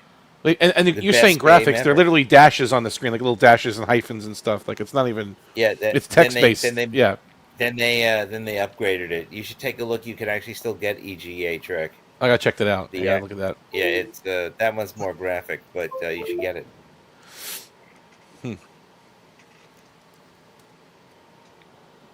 Remember the arcade game? That was a blast. Oh, EGA Track simulation. I know EGA Track. This is before that. This is Sector 2.3. When I went to the flea market last week, they had the Star Trek arcade game, the 2600 version of it. I took a picture of it. Let me see if I can find it. I didn't buy it. I had that. Let me see if I can find it. I'll show you. While you guys are talking, I'm gonna get it out. So you had a cabinet?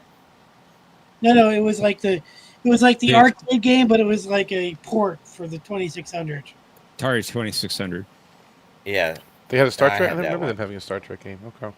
Yeah, I'm gonna see. Oh yeah, it got ported. Port. Oh, right. A port. Okay.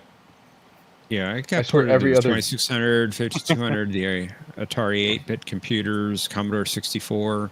It was a port of the arcade game Yeah. at the time, Not, right? not a Okay. starboard, a port. Yes. Starbird, Exactly. right. Starboard. See if I can. Fire warning shots off the port bow. The arcade at the local mall when I was growing up had a sit-down cabinet Those are of always the fun. arcade Those are always fun. simulation Oh, wow. game. That was just a blast. Sit down in that, play the The game. 2-quarter One ones. of my friends owned it. I don't remember it being 2 quarters. Oh. Yeah, I used to love playing the sit God down, damn the it. Top Gun. God damn! I can't get my computer to stop doing that. This is my night, guys. Oh my goodness. Remute Oh my goodness. Are you downgrading to Windows 3.1? No, Ta-da! If you're going to do that, go to OS2. You might as well. It's true multitasking. It's really ahead of its time. At least you can go to warp on that one. OS2 Warp Exactly. 4. Yep. Go to like a Super 20-year-old stable version of Ubuntu. I use Ubuntu. Well, I use Pop OS, which is like it's based on Ubuntu. That's cool. That's what I'm on right now. Oh wow. Okay. Yep. Yeah. Cool. Yeah, I tried Ubuntu. I like, refuse. No. Probably like I want to say like around. I played around with it. I think I mentioned this on another night. I played around with it like probably around 2010 or so, and I ended up. I just most of the. I mean, I had a gaming rig, and like I Steam, and I couldn't play any of the games really on that, and so I just kind of gave it up. It's hard. It's not exactly compatible with a lot of graphics cards or games for that matter, or mainstream software for that matter. Yeah. But if you can live without all that, it's a lot of fun. I mean, But it is compatible with the Borg Hive Mind. Yeah, If you can live without the nice stuff, right? yeah, Compatibility go with for it. the Go rest of for the it. world, and it's Well, GPU. Like in like the late 2000s, I think I had it was like I had like a top of the line gaming rig. It was like a Q6600, and like I had two 8800 GTX NVIDIA cards and SLI, and okay, those video cards were like $800 at the time. You know what I mean? Which in the late 2000s, that was like. I mean, nowadays people spend thousands, but I mean, in 2008, $800 for a video card was like insane. And you bought two of them. Yeah, and I had one initially, and then because I didn't want to spend, I found a good deal on one, and then it was like a year later, I found another one. I think I might have even bought it used from someone, and it was like an EVGA, which they were like they made so many of them, and I popped that in there, and I was like, "Wow, cool!" I was playing Crisis, and I went from 20 to 30 frames per second. Crisis. Yeah, but yeah, and so but the drivers were always SLI was always, you had to use Windows, and even the what do you call it, the non-certified drivers that they always put out for newer games, they were always a pain in the ass. I'd uninstall, reinstall, uninstall, reinstall. It just is a pain. Even in Windows, it's a pain. Yeah, I never wanted to go into that SLI stuff because I just thought it was not reliable. No, it wasn't at all. It was. I kind of regretted doing that.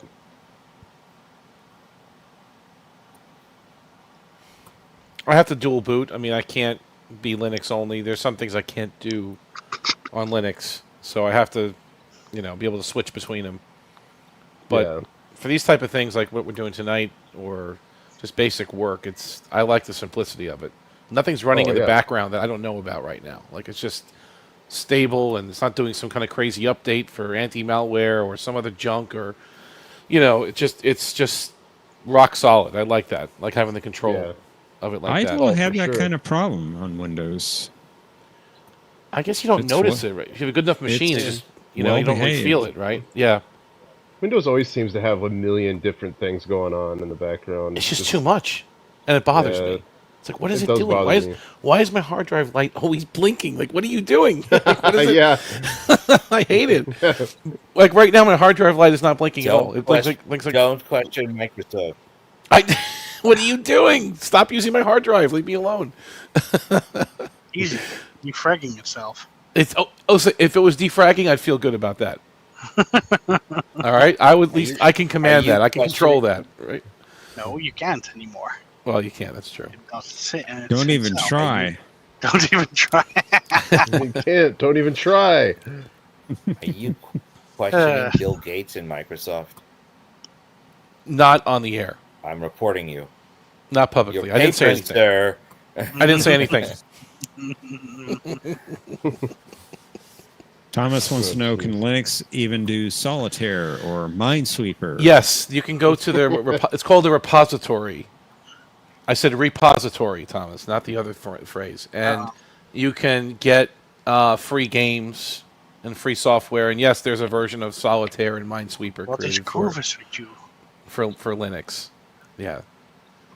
And the repository of knowledge. Yes. Just like Jack O'Neill.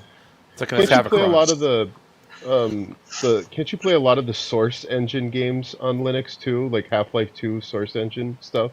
I think so. That's not really my thing, but I mean, there's some things that are very natively compatible with it. I use it just for stability, and it doesn't get viruses. And I even use it at work on some of my computers at work. I put in a version of Linux because I didn't want them contracting viruses and the machine's always going down and doing. So it's been really great. If you just need a web browser, But you it's are perfect. putting out viruses as Paramount. The custodian. You call it episodes of New Track. That's a virus. Well, no. That's part of the mountain of entertainment, sir. Nice. That's quality, award-winning Mountain programming. of something. The custodian. Oh, Yes, Wesley.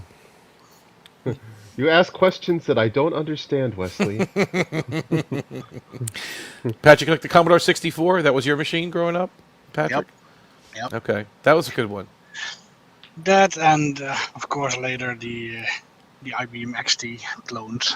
Okay, the 286, or 8086, 286, whatever. Yeah. 286, 286. Sorry. Pentium 75, Pentium 90, Pentium 133, and so on and so forth. We had the Commodores in school. I've had so many computers. Sorry, it was Atari 8-bit computers for me. Nothing that we apologize about. Those were actually really well made. Exactly. 8-bit machines. Like They were. they were solid. 1200 XL. I've never used a better keyboard in my life. Nice stuff. That was brilliant keyboard. We had Apple IIs and we had Commodore 64s in the labs. I remember in school growing up. Then they got rid of all those and they put in, like the Macs, the Mac Classics or whatever, the new classics, Macs with the color. 8,1. Yeah, the color screen ones. But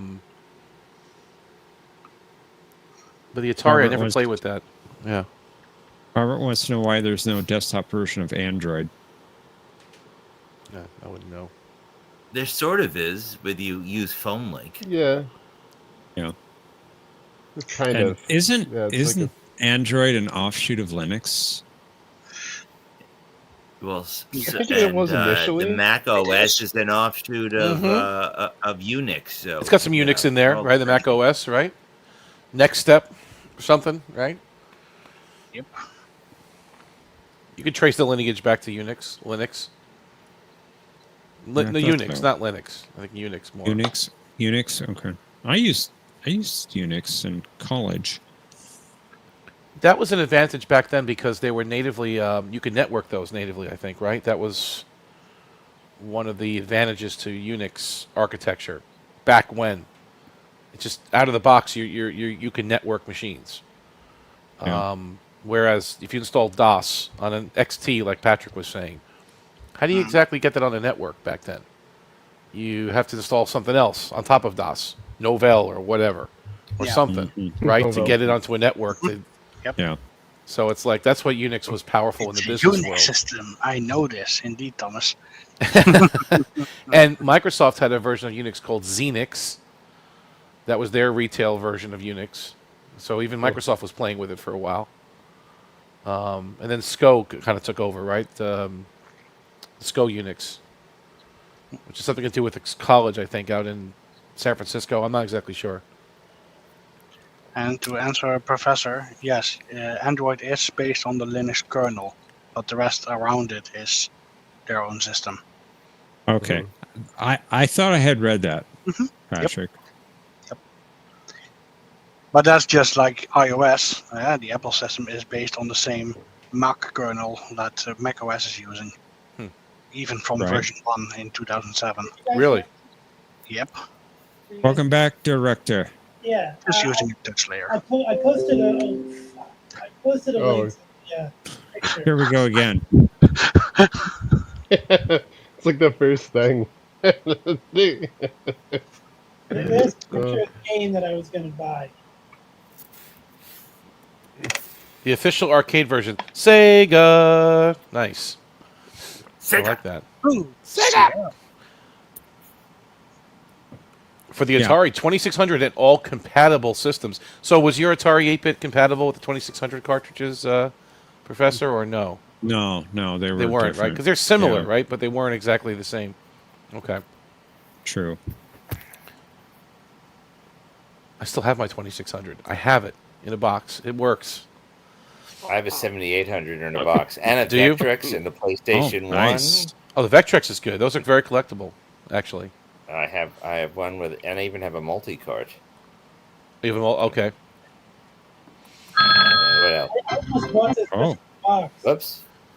Yep. He's installing Microsoft Plus now. We're up to I that. almost bought the game just for the box. No. Windows 1.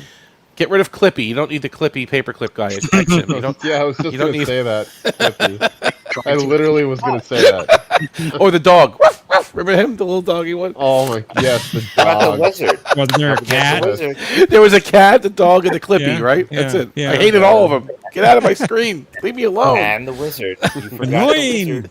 Oh, the Go wizard away. with the wand, right? He like the little. Yes. That's that was part of Office, though, right? That was Microsoft Office. It was part of Office. I remember that. Oh my goodness! I installed that Clippy. sucker from Diskette too. That was another 20 discs or so, or whatever it was back then. I don't think I ever had Office on floppy. Office 95. Was it called 95 or no? What was it back then? Was it? Did they call it Office 95? Was it like Word 7? They called I can't it remember. Office 95 with They 95. did, right? I think so. Yeah. They renamed it. was- Okay, that's what. Yeah. Then I went to Office 97. 97, and, 98 if you were on Mac. 98. And then Office But 97 XP. lasted a while, didn't it? Like 97, Right. nobody upgraded from 97 for like 10 years, right? That was like the one Right. Well, that then stuck. They went Yeah. to Office NT and then NT. yeah. Office 2003, 2004 for Mac, When 2007 there for 2000 Windows, 2008 for Mac. Wasn't there a 2002 version as well? There probably was. Yes, Yes. 2002 also. Sorry. Yeah. Skip that one. I used 2003 for a very Then long they're time. all the same. And then Do you remember the WordPerfect? 07 version. Yes. I love changed everything. WordPerfect. The 07 version did. 7.1 print. I loved Vista changed everything for me. I Because of loved the Word. for Mac. WordPerfect was so beautiful. That blue screen. There's just something about that. I don't know. I even try to duplicate that to this day. If I'm using Microsoft Word, I'll set the background to blue. Like I'm still think that was the perfect setup for a word processor. There's something about the blue and the white letters. It's easy on the eyes and it's great. I knew all the interface is commands. just better. Yeah. Yeah, it worked a lot. We used that a lot instead of the earlier versions of Word. Word perfect, right, for DOS? Yeah. Yeah. Mm-hmm. So good. But Omni, Yeah. as an iPhone user, did you see that you're at the fall of this year that you will be getting Windows Vista for it? No, I didn't know that. Liquid Glass, the new layout, the new visuals. Is it like Vista? It's just Vista Arrow. Oh no. with that Metro design, that whole. Oh no, that was Windows 8. Oh, that was 8. Okay. Yes, that transparent glass effects. Okay. Oh, I know what you're talking about now. Yes. Okay. Anybody use WordStar? Yes. On my CPM machine. Yeah. Yeah. That's. I remember WordStar. That was. Sorry. That was CPM though, right? That was mostly on the old. It was a DOS. Was it DOS too? Okay. Mm-hmm. WS, right? Yeah. CD/WS. Okay, that's it. Yeah. Arabic, I was sad when Logic Key died. Man, that was. I cried a little bit, I think. Could have been worse. Could have been Lotus Notes. How about Paperclip from the Commodore? Oh, I remember that. What did we use on the Commodore? Hang on a second. What was the word processor on the Commodore? Paperclip. Was that what it was called? It was called, Paperclip. That was the super cool one. You I remember all the- Apple Works for the Apple II. That's the one I remember. Do you remember all the old browsers like Netscape and all that stuff? Yeah. I had Netscape. Atari had Atari Writer. Did you have that Geos thing too, or no? That was. That was part of the Commodore. I think that was ST, wasn't it? Or Atari Gem? STs? Was it Gem? Was it Gem? Wasn't it called Gem? Yeah, that was the visual. Maybe. Geos was the one for the Commodore, the GUI for the Commodore, I think. Okay. Mm-hmm. I love all that old stuff. Does There's a vintage computer festival right here in New Jersey, and I missed it. It was in April, and I missed it. I don't know what I was thinking. Around a lot, all over the place. It's also like a vintage video game thing in Long Island. It's all over the place. I've been to that one before. That's in like Uniondale or something, right over by the yes, by the Coliseum. by the mausoleum. Yeah. Yep, by the Aircraft Museum or something. I've been there. I've been to that one. Cradle of Aviation. Yeah. Cradle of Aviation. Thank you. That's it. We used to take field trips over there. I grew up on Long Island. We used to take field trips to that museum once a year, a couple times. I remember that. Does anyone remember an Atari game called Star Raiders? Oh, Yes. yeah, that was one where you have the brilliant. controllers. Yeah, they had like a keypad that it came with. It was one of the. Well, that was Yes. the 2600 version. Yeah. Was it the number pad? That was crap. That was a crap version. Really? You Well, want the it was- Atari? You want the Atari 8-bit computer version, the original. That was brilliant stuff. It was developed in 1979. First person What? 8-bit flight what? simulator, basically. What was it called again? For which version? Star Raiders. Star Raiders? For which system? Star Rider Atari, Plan? Atari 8-bit computers. Yeah, 400, the 800 XL, XE. XL. I swear every Not the other game 400, for that Atari keyboard had sucked. the word Star. star in it. Seriously, star everything. Yeah. For Atari. I was like, what what was wrong is with the, going on? the Atari? What was wrong with the 2600? Well, the graphics were a lot worse on the VCS, Well, you couldn't right? steer in the thing. You were lucky to hit anything because you couldn't steer. The controllers sucked on a 2600, man. The paddles weren't bad for like Pong. That wasn't too bad. Yeah, right? those best game. worked. Yeah. The best game was Those- Warlords. The best game for that was Warlords. Yes. Activision made Had the a Warlords. Star Raider type game for the Atari 2600. It was called Star Master, and it was way better than the 2600 version of Star Raiders. Empire was a good game on the 2600. Empire Strikes Back. Yeah. Yeah, What is that Parker based on? Brothers. Is that based yeah. on something? Is that based on a property we should know? Yes, it's Star Wars, sir. Yes. What is that? You just fly around, and there's no end to it. You just keep flying and flying and flying and shooting Yeah, at the well- AT-ATs, right? And then Yeah, a lot of those 2600 games are like that, though. it's endless. Like Shoplifter. Yeah. Yep. Yeah. Pitfall was a good one too. Yar's Revenge. Like these are all classics, right? Pitfall 2 actually broke ground, I think. It was the first game to have like, where you go deep many levels underground and you can go back up. It was kind of like the predecessor to Mario. Pitfall did that too. That was Yeah, but Activision, Pitfall right? 2 Activision did a lot of great Pitfall games 2, for. Whereas Pitfall, you only go down one level to see the underground scorpions. In Pitfall Well, 2, there true. are many underground levels. There's, But there was an ending to Pitfall. You could beat it. Okay. There was a racing game called Enduro, also I think an Activision game. That was really a decent game Pac-Man that was was pretty terrible fun. for the time. Yeah. For the 2600, Pac-Man was terrible. It That was disappointed a horrible. lot of I people. still have nightmares about that. And then E.T. E.T. was was even terrible. worse. I didn't think ET was that bad. But it was freaky. Really? It was weird. It was How about strange, wasn't it? Indiana Jones? How about Indiana Jones at the Temple of Doom? That one was terrible.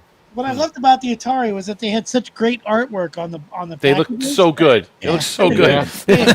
So misleading. Oh man, I know, right? It's the same You're way. 100% right. Like, wow, this game's. Sorry, go Asteroid, ahead. Mr. Defender, Missile Command, Asteroids. The artwork was so good. How about Yeah, Miss Piggy and Pigs in Space on the 2600? There you go. Oh jeez. And you needed a special controller for that one. You needed that number pad. Keypad, yeah. God. The keypad with the big numbers. And you had to put the overlay over the numbers. You know what I'm talking about? That plastic, like... Yeah, like it a was the phone. same thing that they used in Star Raiders. It's the same. It's the panel. same overlay thing. You put it over the... Okay.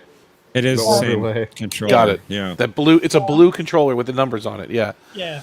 And now the system I grew up with after Atari 2600 was the Sega Master System.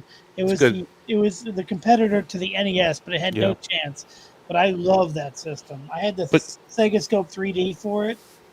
Not many people had it over here in the States, though. It wasn't as popular as it was in other countries, I think. Right? The Master System. I don't know. I just know that they couldn't get as many people to create games for them. Like whereas Nintendo contracted Acclaim and a bunch of other companies to get this huge catalog of games. Sega maybe had one or two other companies. They were doing all the games themselves. The And hardware was better on the Master System than it was Yeah. on the NES. Let's just say that, number one. Yeah, it was better, but they just didn't have the games. For example, their baseball game was like Great Baseball. Their football game was called Great Football. Like whereas Nintendo was coming out with like sponsors, where you get not John Madden, but you They had get Tecmo, and they had what was that? yeah, they had a few different. Quarterback guy from the Joe Montana. Joe Montana. Thank you. That was Sega, yeah. Yeah, and there was a John Elway game too. Mm-hmm. Well, Tecmo was good on the NES. Tecmo Super Bowl. I used to play that one for hours. Ice hockey, the original, that was the greatest. Oh yeah, that was Where good. You could pick. That was fun. You pick the skinny guy, the middle guy, and then the fat guy was the slow one. And you could pick which ones you wanted on you, how many of each one you want on your team. Hours of fun. Did you ever Oh see? man. Did you ever see the movie Swingers? You ever see that movie Swingers with with Vincent Vaughn? Favreau.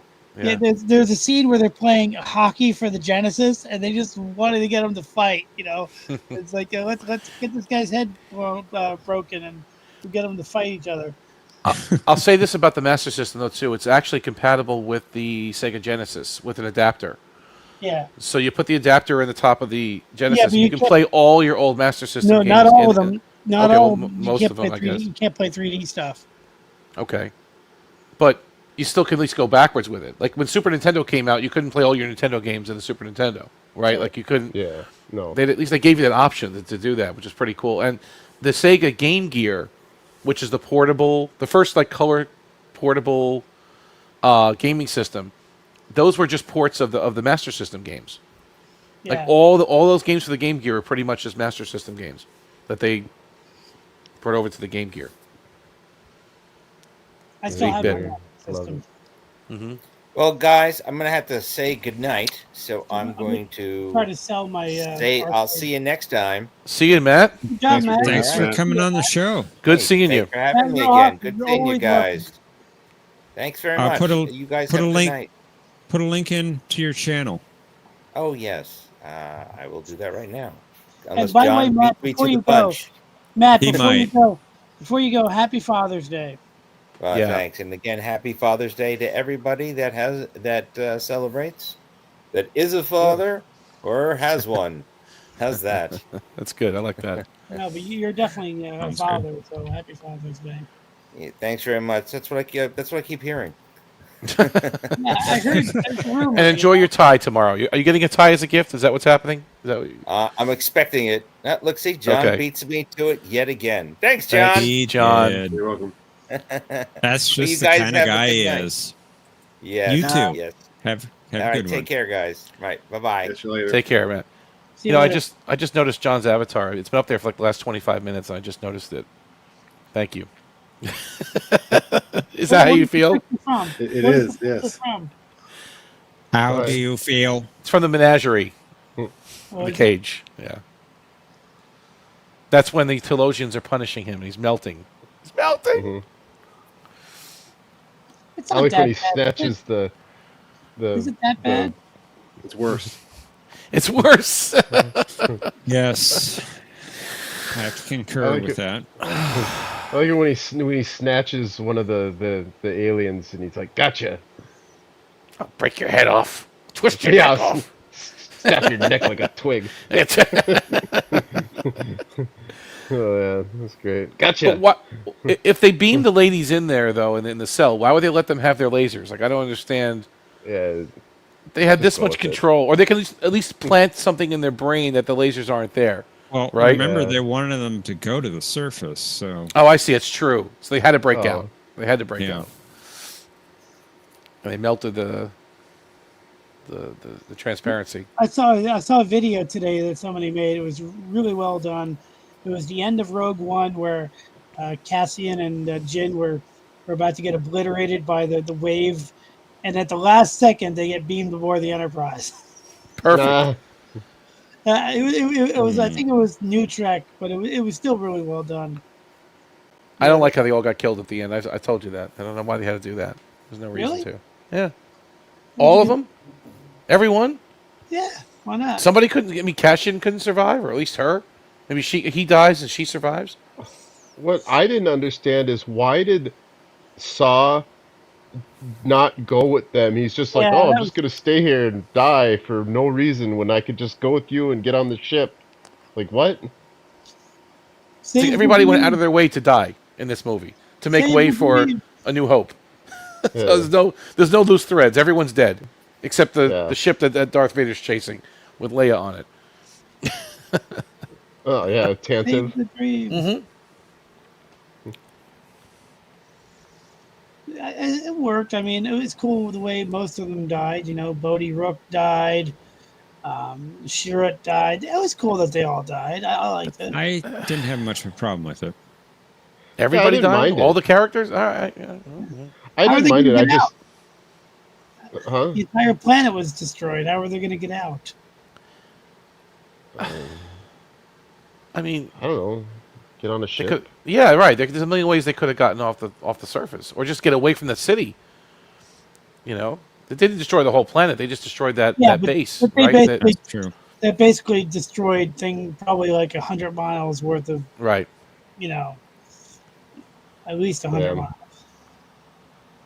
Robert Rose says, "Who remembers laser tag?" Oh man, I used to play that too. Yeah.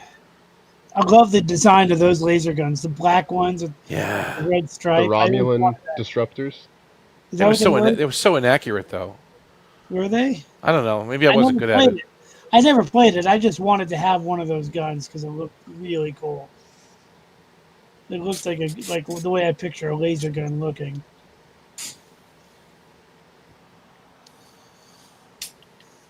Yeah. You gotta look on the screen to see how many hits you got. Right? They had like a little computer screen, a TV set or whatever on the wall, so you can see how many hits you got. Otherwise, you don't even know what you hit. Basically, you don't even know what you did. There's a local place that Squirrel Girl and I go to occasionally and play the indoor laser tag thing. They still have it? Yeah, there's some places better that better technology now. Okay, yeah. There's some bars and gaming centers that like have them, and there's one not too far from us, and we go and play, and you pay, I don't know what Buzz, what was it, like like $10 or something. Okay. You play, they give you like a few rounds, and each round lasts like 5 minutes maybe or so, and they got all the it's all black lights and space and the obstacles set up, and you can't cross the center line. Right. And they put the smoke in there too, right? So you can see the lasers. Yeah. Yeah, it's really fun. And then doing that. The chest piece you put on it vibrates, doesn't it? When you get hit, does it like buzz or something? And it talks to you. It says recharge. Okay. Okay, I saw this recent movie that had laser tag in the movie. It was I forget the name of it. It came out like 2 years ago. It had Mark Wahlberg where he plays. It's like a spin on True Lies, kind of like he plays like a regular family man, but in secret he was actually a secret agent, and the whole movie takes place where he's in his SUV and his family is with him, and they can't find out that he's a secret agent, but all these bad guys are chasing them. At one point, they stop and they take a break at like a diner, and across the street is a laser tag tournament, and his son challenges him to a laser tag game, not knowing that his father is a secret agent. It's a pretty cool scene, but it's a really dumb movie. I forget the name of the movie. I can't think of the name of the movie, but yeah, it was interesting because they were being pursued the entire movie, and yet his family never finds out that he's a secret agent.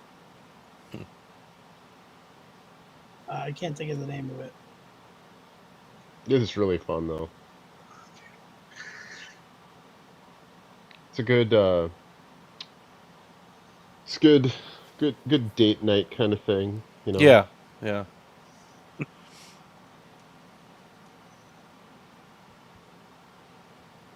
Play in the arcade. I've done that in a long I time. love arcades. I know they're expensive, but once in a while I'll go to the arcade and spend $20 for a couple Yeah. hours at the arcade. Yeah, and we do it every so often. There's a few arcades around here, and yeah, I like. I like the one. What I don't like though is um you like you go to like a place like Chuck E. No, not Chuck E. Cheese. Yeah, Chuck E. Cheese, and all of the arcade games are like cheesy, like Like kiddie tickets, yeah, you bubble get tickets. pop. Yeah, Yeah, it just that doesn't count. I'm it, talking like about it, actual video games, like from the 80s. yeah, classic. And there's from we were in Sioux Falls like a few months back, and there is a classic video arcade like bar, and and I had my doubts. The pictures look kind of cool, but we went in there, and they have all these games, classics, Right, you're right? gonna see more of them there in those kind of places than Oh Dave and man, Buster's or yeah, because it's for adults now. Think about it. All these they call them like barcades, yeah, yestercades. There's all different ones around here. Like that's where adults remember their video games. You can't hmm put those old ones where kids are now. They don't even know what yeah, they are, right? They won't yeah. Like even what the hell? I don't want to play this. exactly. I mean, maybe a couple of them would, but so it's for us now. They've Yeah, graduated to the old folks where you can drink, right? You can drink alcohol and yeah. play video games at the same time. And It's man, that was it. I can't remember what Buzz. What was the name of that place called? I can't remember. But uh, yeah, we went there and we were there for like we had planned on stopping there and then going to see. We were at visiting my parents, and we ended up staying at. My parents are like, "Where the heck are you?" And we were at the arcade for like what was it, Squirrel Girl? What was it like 3 hours? 4 or 5 hours, I think. There's an now, what was arcade. it? Quarters or no? How was it? How was it done? Was it or is it Oh, credits or tokens this was or? the thing. Like I was like I was really weary about it because you buy a card. You have to Mm-hmm. buy the card.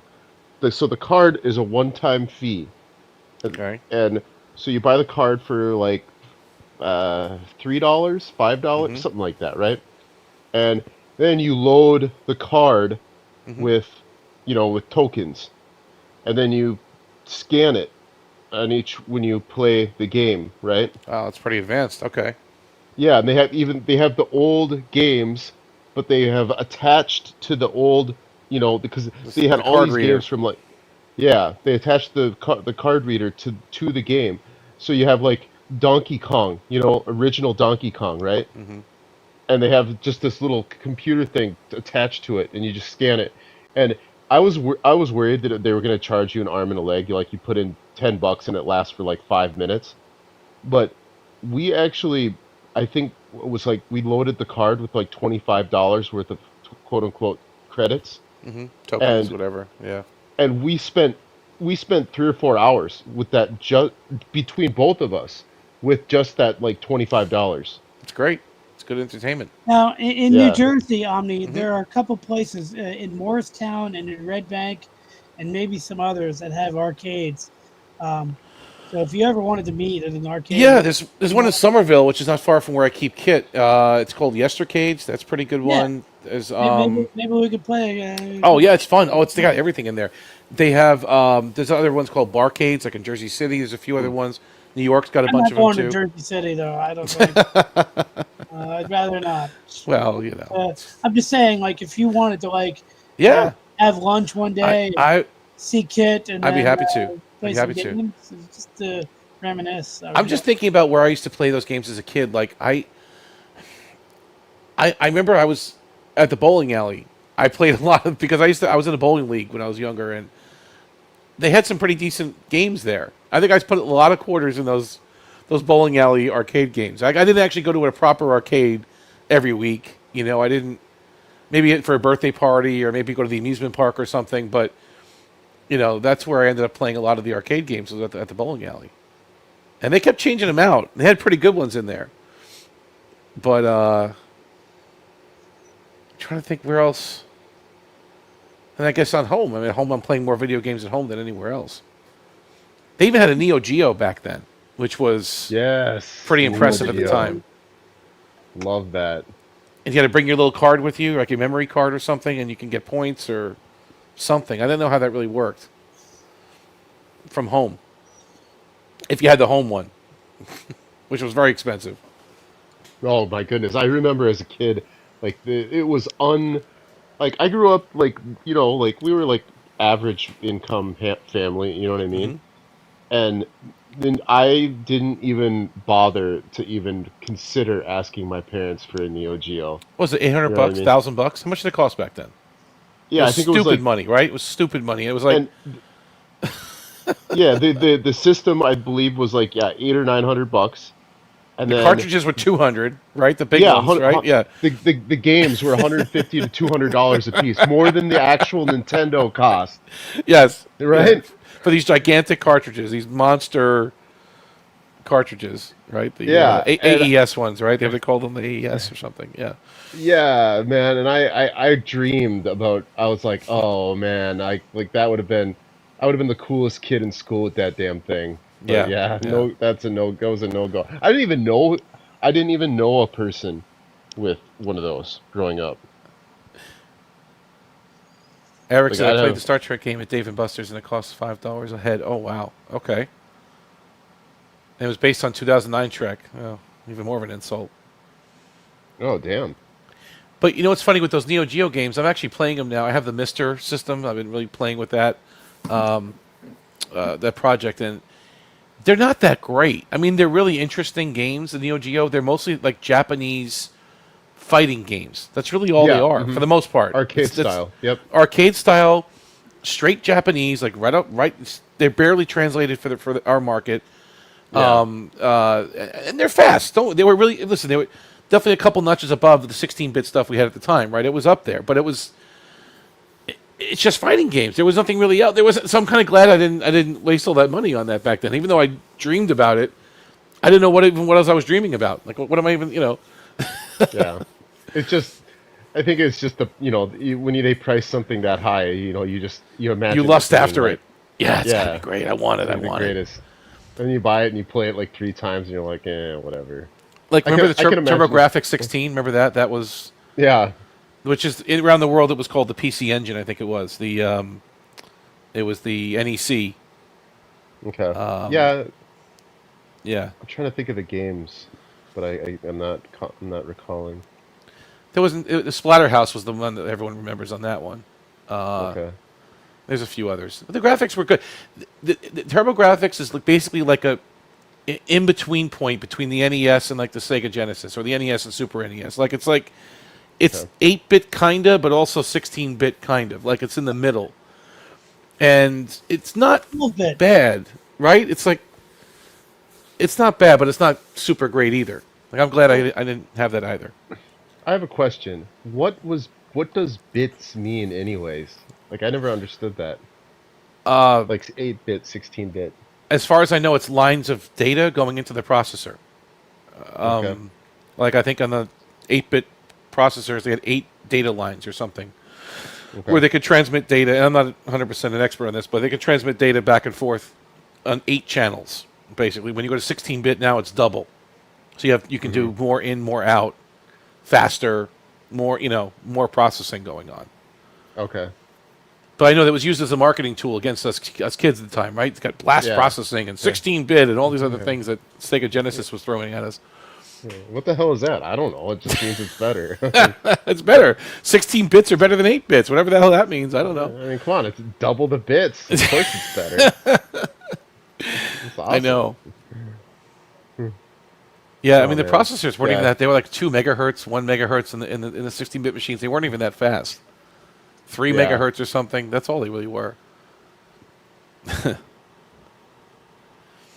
Mario Kart was worth it, and the DC game that gave you a trading card. Yeah, I like Mario Kart. That's the sit-down one, right, Arabic? The one that at Dave & Buster's. I saw a picture of it. I never played that one. I played Daytona when I'm at Dave & Buster's. Man, we played some game race. Me and Squirrel Girl played some that was an import from Japan, and I don't even remember the name because there was so much of it was in Japanese. I don't even, but oh man, that game was fun. I wish I could remember. I'd have to ask. But yeah, there was some. They had some really cool. Oh man, that arcade was sweet, man. They had some of these imports and just old stuff like from 70s, 80s, 90s. It's great. Yeah, I mean, I love playing games like Tron. Like just the Tron's way a good arcade game. Like the game itself is not that great, but if you actually just take a hold of that controller and listen to how the sound. It's like a joystick. It's like a big joystick, right? Yeah. But the sound felt like it was coming from a different dimension. Like it just felt different than anything today. Yeah, there's something about it. You know what I mean? Like just the way it felt. Like when you step behind that cabinet, you're like in another world. You're right about that. And I really miss that. You're 100% right, because the speakers are kind of above your head a little bit, right, on those consoles, and that they're loud. And you're right, the TV and it just the felt screen. like I know what you're saying. Old arcades felt like a completely all right. So in the 80s, most video games were just completely unlike reality. Beeps and buzzes and other worlds. Even Centipede was it looked like Space Invaders. So when you walk into an arcade, it was like walking into a different world. When the 90s came around and games started becoming more realistic, you have cars, helicopters, and machine guns. It's like walking into a movie theater. It was cool, but it was just not very interesting to me, because it's just real sounds, I miss the old days when arcades were just completely unlike anything. Take care, Brad. So remember the shooting? You mentioned machine guns. Remember Operation Wolf? Yeah, that was a great game. I'm not saying I hated those games. Oh man, I liked that game. And House of the Dead. Terminator 2 obviously was another good one of that era. Time Crisis. Yeah. That was even later, right? That was even in the mid '90s. Later '90s. Lethal Enforcers. Remember that one? Lethal Enforcers. Do you remember Time Killers? It was like a Mortal Kombat kind of game. Where each fighter was from a different time period. They'd all died before, and you could do a fatality. But what it was, let's say you beat the guy, you're going to do a finishing move. You press all 5 buttons at once. It was the same fatality for everyone. But what they do is they chop up the other guy. It's a really cool game. What was it? Operation Wolf. I put so much money in that stupid game. Oh you have my no god, idea. so much money. So much. You just try to get past the first level. I mean, it's crazy hard, right? It's really hard. And it had the little button on the side of the gun. You can launch a grenade, right? You had a little grenade launcher button, and then you could pull the trigger, and the gun kind of shook a little bit. And that was a great game. That game, you basically had to plan out and time everything. You had to play the game so much just to get past the first level. Because you had to memorize every little thing you had to do. Oh man, and you had to do it perfectly. It's frustrating, but it's addictive. It's so addictive. You want to do it. And there was never a decent home port of that game because you couldn't. Oh, I had it. Yeah. With the you couldn't have the equipment to do it. I don't care, Oh, yeah. I got I'm glad you mentioned that because I got that game for the Nintendo and I'm like I thought You're so I'm disappointed, right? Yeah. I'm a little kid and I'm like, okay, I got the light gun, and I'm like, this is gonna be sweet. Oh my goodness, it was horrible. Yeah, I know. It was bad, man. I know. It was We've not. all been there. Oh, we've all been there, dreaming about it. I know. You're right. What a. I spent Paperboy, Spy Hunter. Those are good ones too. I can remember. Paperboy was awesome. I love that. No, I'm trying.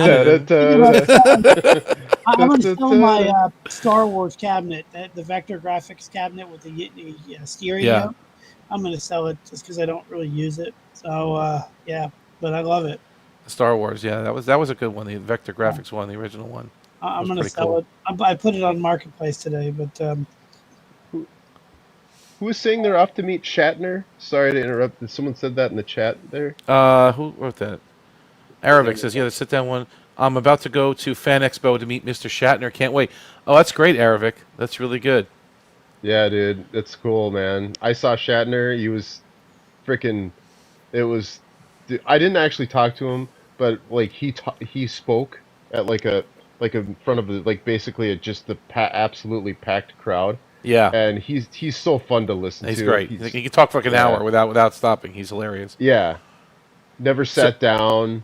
Sorry, what? No, I was going to ask Aravic if he could.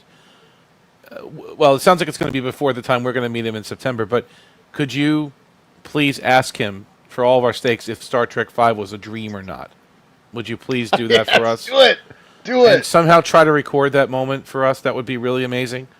So we can put this to sleep. But don't say it like condescendingly. No, that's no, like seriously. his baby. So, sir, we respect this movie so much. In fact, it's got a whole new bunch of people that have discovered it. But there's a sect of people that are claiming a sect, a splinter group that say that say that it's a dream. What do you have to say to those people, Mr. Shatner? You can tell them that someone that you talk to online, that's my favorite of all of the original series movies. There you go. I'm serious. That's it. I love that movie. That's a good one. I like that movie. I was thinking about it earlier today. It's so great. Honestly, I used to watch all the original series movies when I was a kid, and I they'd play them on TV and we'd rent them and whatever. And I always thought that 5 with Cybok was like it was a great adventure movie. And when I didn't know that until like years and years and years later that it was considered like the bad one. And when I heard about that, I was like, why? I to this day I don't get why. Yeah. I love it. I think it's really good too. It just doesn't have it's smaller scale to a certain extent. Like it's more of like Insurrection is. It's almost like a long episode of Star Trek is what it. Mm-hmm. And the people complain about the way Shatner did some of the things, but I like what he did, and I love Jerry Goldsmith's score in that movie a lot. Mm-hmm. I think he really, it's really good. It's like, better than what he did for Voyager, but whatever. I mean, I'll take Star Trek V over any of the Next Generation movies. Well, I mean, okay. Yeah. Insurrection, yes. I like it. I like the commentary track on it too. But all right, Insurrection and Nemesis. I'll put it over Insurrection and Nemesis. I'll give you that right off the bat, 100%. Yeah. Generations. I see what you're saying, though. Quickly, who directed Generations? Quickly. Carson. Who directed Return of the Jedi? Mark Wand? Yep, Mark Wand. How are we doing so far? Good? Okay.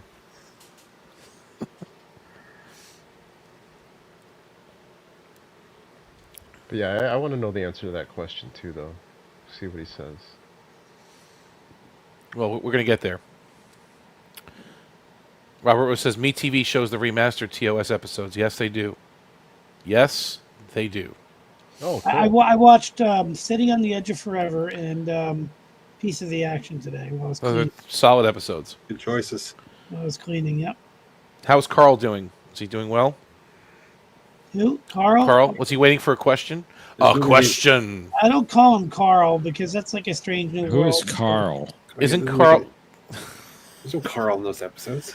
There could have been a Carl in New York City in the soup kitchen. You don't know. One of those guys could have been named Carl, right? I mean, the killer's Sure, but you're mission? making things up. A question. Well, we gave you a good question, Arabic. You ask him, was Star Trek V a dream? There's your Right. question. So that is a good question. So if Arabic comes back here, okay, and says, "Listen, fellas, I spoke to Mr. Shatner. He says it's absolutely not a dream. It's the most real of all the movies." And then we go, meaning Mercer and I, and we record each other doing this, by the way. We have video proof, and Shatner says the same thing to us. Would that be enough for you to say that, you know what, it's not a dream anymore, and I'll accept the word of Mr. Shatner? Nope. Nope? Okay. Why are we even doing it? What's that? Why are we even doing it then? This is important. What else are you going to ask the guy? I mean, I don't know. There's other things I could ask him, but what it was like to fight the Gorn on Cestus 3, I mean, I could, you know. Yeah, like don't ask him like, you know, like everyone's gotta give him. What's your favorite episode? What was your? Yeah, Well, or like continuity questions. Like in this episode, you know that clearly Shatner fired. Shatner appeared in Go both Fanboys and he appeared in Free Enterprise. So he appeared in a lot of movies about Star Trek. He also made a movie called Get a Life, didn't he? I don't know. He did. About Star Trek fans, essentially. Yeah, like don't, like I was saying, don't ask him like you know, how do you quantify the fact that in this episode you said that the Enterprise had 47 torpedoes, but in this episode it clearly showed, you know, like you don't, who cares about that stuff? Ask Scotty. Yeah. Yeah, ask Scotty. Don't. Yeah, ask him I something. did meet But James the dream Doohan question way is back. good. What's that? I did meet James Doohan in the 90s. He was cool. Oh, that's cool. You always But seem the reason like why a this nice question guy. is valid because he wrote and directed 5, or had a piece of writing or conceptualized and Yeah. directed 5. It's his baby, so he's the authority on it, right? If they're going to make a director's cut, they're going to him, right? I mean, obviously. So it's like, if he says it, he won't give it up though. I know how he is. He's going to be cheeky. He'll be Oh, he will. He'll say, "Well, what do you think it is? What is it to you? It's whatever what you want it to matters be. To you is what's important. Yeah. But thank you very much. Okay, who are we making this out to? Okay, all right, thank you. All right, Yeah, that'll be $350. God, I couldn't do it. I couldn't bring myself to do it. Well, you have to though. He doesn't have much time left. Come on, Oh, you have man. to. I can't remember what it was, but it was a few $100, I think. Oh, it's already to listed get it. on the site in September. He's going to be here in New Jersey. It's what is it here? I think you 150. No, it was 150. I think for an autograph. Oh, that's it. Wow. Okay, that's not that bad. Not posing with him, just him sitting there signing something for you. Okay. Which means you get to chat with him for about 3 seconds. Enough time for a Right. question, right? Yeah. A question. For years, I've waited. Since before your son burned in space, I've waited for a question. A question. Oh, so, man. Mr. Shatner, will we ever Yes. see the Rock people? I really wanted those rock people, but they wouldn't let me have them. Who am I making this out to? Okay. Dear John. That's it. Fire torpedoes. Love. Draw me a William little Shatner. cartoon of a Gorn on there for you. Oh, I see you're one of those, huh? Okay, very good. Thank you. Draws like a stick figure.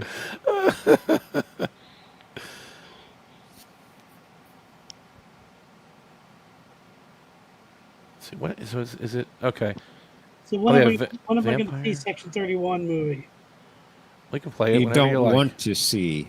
I don't, but I feel like I have to. You don't.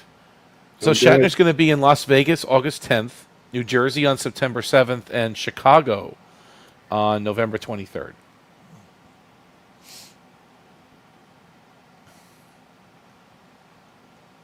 Or you can watch Section 31 whenever you want. It's available streaming now on Paramount Plus. Don't remind me. I don't have Paramount Plus. You should get it. I have all the Star Treks on Fandango. You have all the specs and diagrams at home? I have all the specs. I have all. I have TOS, TNG, Enterprise, Voyager, and DS9 all on Fandango. So I could just have, you know. I have all the specs and the- diagrams all at the home. movies, and the movies up until. I actually have all the movies, except for Section 31. Oh, Tim Russ's band is going to be there too, Mercer, at the September convention. You can see Tim Russ play his music. It's called the Tim Russ Crew. I like Tim Russ. He was in Orville. He played a pretty cool character who was helping them with a time capsule. You should watch that one. It's called Lasting Impressions. You should watch that one, Omni. You don't have to watch the other episodes to understand it. I like the Orville. I kind of fell off of it, but I like it. It's a holodeck episode for the most part. It's a really good holodeck episode, and the B plot is Oscar worthy. It's so good. You remember the B plot, John? Oh, is The it last cigarette? impression? Yes. Oh, it's so good. It's worthy of every praise. You should watch that. We should definitely check Mercer, that out. should I go ahead and start the Orville and just binge it all? I've never seen it.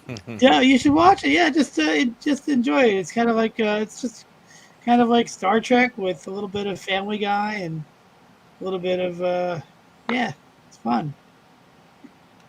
The first episode is a little rough around the edges, but that's the way it always is, you know. I've just seen clips, and so I don't know. I'm not I don't have like an aversion to like watching it. I don't know. I just never started it, but maybe I will. They film it like it's TNG, like everything has that TNG look to it. You know? And there's a few differences between Star Trek and the Orville. For example, they don't drink synthahol; they actually get drunk.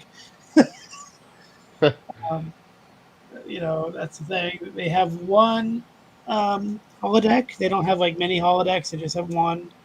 I'm trying to think of the differences. You know, the headquarters are not in San Francisco, but in New York. A couple other little differences, but for the most part, it's the same. But it's basically like a Starfleet that they're in kind of thing. Yeah, the premise is Star Trek. The premise is straight up just Star Trek. Okay. It's just with different characters, and you don't have to worry about the canon. You know, like you start fresh with it. It's Star Trek, only it's called the Union instead of the Federation, and the bad guys are a little different. You know what I mean? But it's just straight up Star Trek. It's both a spoof and a homage, and yet he just wanted to tell Star Trek stories. You know. Is it kind of like a comedy yet serious at the same time? Yeah, it does get a little serious, you know, but it starts out more comedy, but then you get to care about the characters, and it becomes a little more serious as you go gradually. Are they still? If you just want to drink, like have a couple beers and watch like what feels like reruns, but they're new, then you're in the right state of mind to watch it. Yeah. Are they still making it? I don't think so, but they could be. But they made 3 seasons, so there's plenty to watch. Okay, cool. I'll check it out sometime. Yeah, it's fun. If you want, maybe we could have a night where we stream a couple episodes along with Voyager. I'm down with that. What do you think, Omni? We could maybe Sounds great. Mix in an Orville episode or two. Do whatever we want. You know, because I'm going to be home all summer. I mean, I'd love to watch Orville as long as it's like we mix it up with other shows. but mixing in an Orville episode once in a while would be cool. But it's cool because they don't swear on the show, but they're definitely a little. Basically, they consider it like a job, like we're working in an office from 9 to 5. It's like the ship working on the ship is like working an office job. This ship, my ship, your ship. Yeah, they basically consider it like an office job. It's kind of like the ranks are just to know who to take orders from, but they're not really military. Like they're military in the loosest sense, you know. it's a peacekeeping armada, wouldn't you say? Yeah. Yeah. Squirrel Girl, it's not Orville Redenbacher. Oh my goodness. He makes good popcorn, though. You got to admit. Yeah, she said she wants popcorn now. He makes some damn good popcorn. Yeah, I could go for some popcorn. Make it later. Yeah, so Shatner's 145, by the way, to lean in and get 3 seconds of his time. There's a lot of little homages to Star Trek as well. Like one of the main characters is Kelly Grayson. Grayson is the last name of Amanda from Star Trek. Okay, yeah. 1701 references that you'll find. They have a lot of the actors showed up. Everybody from Marina Sirtis to both doctors, Billingsley and Picardo, have showed up in episodes.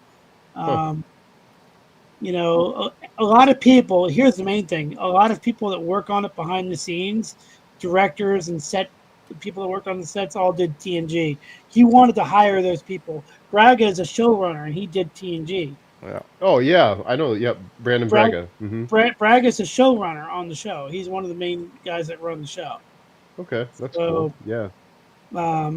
He wanted it to feel like that optimistic start. So it's basically just it'll quench your Star Trek thirst. You know, it's a throwback. Like, it doesn't feel like any modern show. It feels like it's from the 90s. Even the special effects, which are good, look like they could have been done in the 90s with a little bit of cooler shit once in a while. You know what I mean? They don't overdo it, but they do remind you once in a while that they are newer. But the shots, the kind of framing, the directing is all like TNG.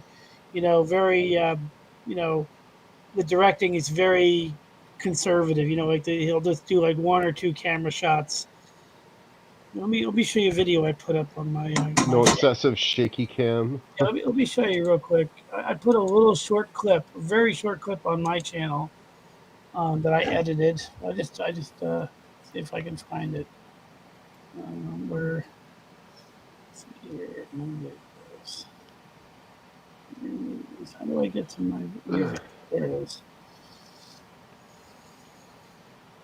Here. Here it is. Okay. Yeah, westerns. So this is a scene. This scene here is where. So the big hook of the show is that the captain and the first officer used to be married, but now they're divorced. But they end up working together on the show. This is the scene where the captain meets her new boyfriend.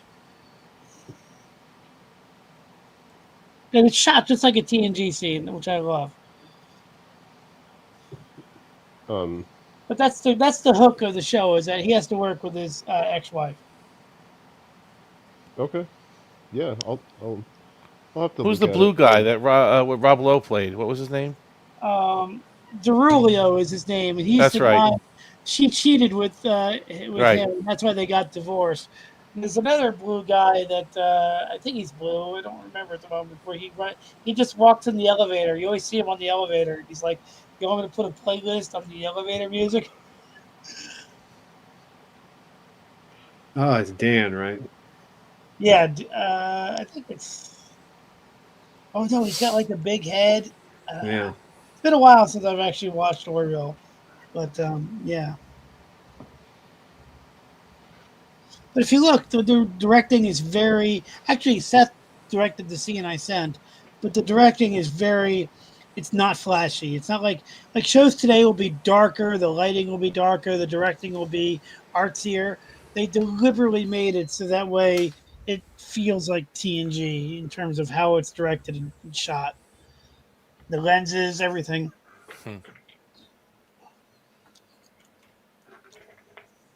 Ultra high definition.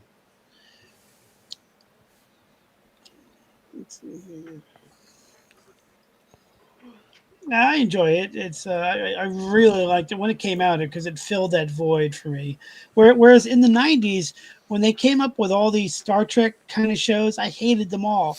I'm talking like Earth Final Conflict, Andromeda, all these kind of Star Trek Lex. show. What? Like, Lex. oh, yeah, or they would say, "Oh, it's created by Gene Roddenberry," when in fact Gene Roddenberry wrote a couple of notes. Gene and Roddenberry's Earth Final Conflict. Yeah, it's just like none of them were good. You know, John, aren't you watching Earth Final Conflict? Didn't you say you were rewatching it? Or No, I'm watching Space Above and Beyond. Space Above and Beyond. Thank you. How is it? I get all those. I'm enjoying it so far. Okay. Space Above and Beyond. There's so many of these. I'm trying to picture in my head to determine the differences, and I can't. It was a Fox show, wasn't it? Yes, it was. Yeah, I remember that. I didn't really watch it too much back then. About a group of Marine pilots on a war with Earth versus some aliens. Okay, yeah, late 1999, 98. I think it was around 95 or 96. Oh, okay. So I would have been like middle school or middle school. Yeah, it's if I saw it, I'm sure I'd recognize it. Is that what they wanted? The Eagle is the name of the ship. The Eagle? Yeah. Not so far, no. No, okay. And how do you stream it? Is it on? Well, I've been watching it on YouTube. There's a channel that did an AI remaster of the whole series. Oh, wow. That's great. Okay. Where do you find it? I didn't hear that. I kind of zoned out. He said YouTube. YouTube channel. I'll look up the channel. Really? Still waiting for my DS9 remaster. They're not going to do it. It's going to be too expensive. Yeah. I'm okay with an AI upscale. A good one. I'm fine with it. Yeah. They look really good. I've seen some of them. That's pretty impressive. I mean, it wouldn't cost much to do that. Just it's just they need the computing power, and big studios have it, but I don't think they want to put out an AI upscale. You know what I mean? I don't see why not. You have a favorite episode? DS9 favorite episode? Do I? Yeah, or anybody. Huh. I would say, obviously Pale Moonlight, but Duet is probably up there. Yeah, that's a good call. Huh. I love Waltz too. Yeah, Waltz is good too. The Magnificent He Ferengi. wants evidence. He wants evidence. He wants evidence. Evidence. He wants evidence. I want to do this here now. Oh man. The episode where we don't really know who Dukat really is yet, and Garrick and Bashir go down to Bajor, and there's like the orphanage. It's called Cardassians. It's called. Yeah, that's a great episode. Yeah, that's a really that one's really great too. I enjoyed. I just recently saw that again, and I realized how much I enjoyed that. I really liked Destiny. I keep talking about that one, but it's the one where they're trying to open up a little communication channel through the wormhole with the Cardassian female scientists, right? There's a But there's a Bajoran guy that thinks that this prophecy is coming true, and every time it goes to commercial, it's like another part of the prophecy seems to be coming true, and that's the kind of story that I've never seen before. But it just works. It's so creative the way they do it. It's all about how we interpret ancient texts, and they can have different interpretations. I really like that as a theme. Oh yeah, and That's Eric the Avari is the guy who played the Vedic Yarka. Yeah, And it's he's in Stargate among other things. He's been in a lot of other things, right? Yeah. But he's But it's just what I like about the episode is it's so creative. Like even with all the Star Trek episodes that you have, they can come up with something completely fresh. They can come up with something completely new. And there's one episode, and I I I watching it now, like after just watching it now, like it I like it more because, and it's the one where, and the reason why I say that, well, it's the one where Cisco gets zapped by the the thing, and like the he starts having all the visions, and Yeah, he's that's Rapture. We were talking about that earlier. Yeah, we were talking about that earlier. and Rapture. Seeing how Avery Brooks is in real life, like it almost I'm not trying to be mean to Avery Brooks, but it's almost like he was kind of playing himself in that. Yeah. You know what I mean? Oh I like when he told the admiral that his son and him will eventually get Yeah. along. And the admiral was like, "What? How did he know that we were even arguing?" Yeah. And like I'm not trying to be I'm not trying to insult Avery Brooks, but he's such a quirky guy, you know? Well, when he wore that outfit in Way of the Warrior, I have a feeling that was his actual outfit. Yeah, I think it was his too. I don't think it was a costume, right? It looked like it was Yeah, something he would I'm wear. just gonna wear the clothes I want to wear. This humongous vest. Yeah. Whatever. He's Yeah, I really this baggy think shirt so. and this huge vest and yeah, that's it. Okay, you guys are gonna kill me, but Way of the Warrior is which one again? It's the one with the Klingons attack the station because they bring Worf on board and they think they're Oh yeah, okay. everywhere. Duh. It's Klingons Go Nuts, basically, is the plot summary of the episode. Yeah. It's a good one. It's a really good one. About to find We out. won't forgive Pounding the or ship to forget. take. Yeah, that one too. I really liked, Necessary Evil. It was a real winner for me. Just the way they directed it and how the station looked completely different 5 years earlier. Mm-hmm. Yeah. The art direction. Oh, yeah. The way they would show scenes like kids would be playing in the present, and then in the past they would be like depressed and hanging out by the fences, waiting for their dad to come out of labor. Don't come out of not labor, but doing labor. You know what I mean? Just I like Whispers. I oh, always it's have. a really creative episode. That's a great episode. What was the other one where O'Brien was time traveling? That was like a TNG, yeah. but that was really creative. Where you could see the station would explode. You could see like few hours. With the Romulans, yeah. Mm-hmm. The O'Brien one where it's the fake O'Brien, the assassin O'Brien. Well, is that Whispers? Is that the one I was talking about, or is that no, it's a different one. Which one? No, the one where the one where he's he can't figure out why everyone's acting so weird around him. Yeah, that's Whispers. That's Whispers. Oh, okay. Yeah, okay. Yeah, that one then. Mm-hmm. That one's great. Yeah. I get the episodes mixed up. Sorry. No, you're Yeah. no, it's okay. That's why we're here. But the other one where he's which they could probably do today was where they implant memories of imprisonment in his head that they can't remove them. Oh yeah. That's I can't believe I didn't say that as one of the first ones. That yeah. That's And it was amazing. Visionary was the other one you're talking about when he was traveling through time. Yeah. Okay. Yeah. It's- And Eric mentioned the Bell riots, future Yeah. tense. Future tense, yeah. What's so Yeah, interesting that's about the Bell great. Riot episode is that it felt so real. Like it just felt like Mhm. it could happen. The way they did it. Even though most of the episode is in like a waiting room, like you're in the driver's license center, it was very good. I like Captive Pursuit with Tusk, another good O'Brien Ah. episode. And I like In the Hands of the Prophets as well, the last episode of season 1, especially at the end where they capture, Neela, and they have a little slow motion scene, and Cisco's like, no, and he jumps up. In the book, The Making of Deep Space Nine, they talk all about how they made that scene. Mm-hmm. And there was a shot of Cisco before he does that that was completely out of focus. And so they couldn't reshoot it. They'd already filmed it. and it was not in focus. So Rick Berman said, "What can you do? Can you just slow it down?" No, they just like really increased the contrast. Okay. So if you look at it, it looks a little different than the rest of the shot, but they had to do it because it was just like they couldn't redo it. What one are you? What one is that?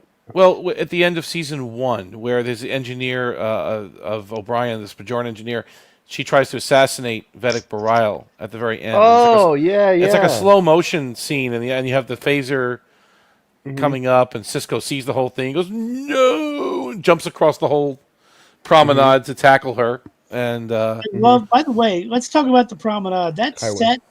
That set is amazing. It's one of the Well, best. at the time, didn't they say that at the time it was the largest set they had at the studio? because it was 2 stories, right? And it was almost a whole semicircle, right? It was all the way around. Yeah. But season 1, they didn't have the upper deck finished yet. They, where Quarks connects to the upper level. Yeah, that wasn't done yet. It Yeah. was done in Huh. season 2. Eventually They faked it out pretty good, though. You didn't know that. Like, you couldn't Yeah. really tell, but then you Camera. started seeing where you saw the upper level of Quarks going right into the upper level of the promenade. That's when they finished the construction. They kind of made it all work together. yeah, it's like the back door of Quarks. Yeah. In the Yeah. 4th season, they added all these little cool like bubbles, like water columns in the background. You know what I'm talking about? Yeah, no, little stuff, trinkets and whatever on the promenade to make it interesting. Jumja sticks.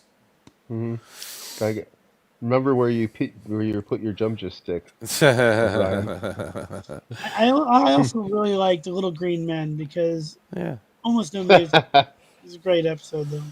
Squirrel Girl is obsessed with any Ferengi episodes. She gets excited when any of the Ferengi episodes come on. Yeah, they're She funny. loves them. I like the one where they rewrite the rules of acquisition so that they're all friendly. Yeah. She's nodding.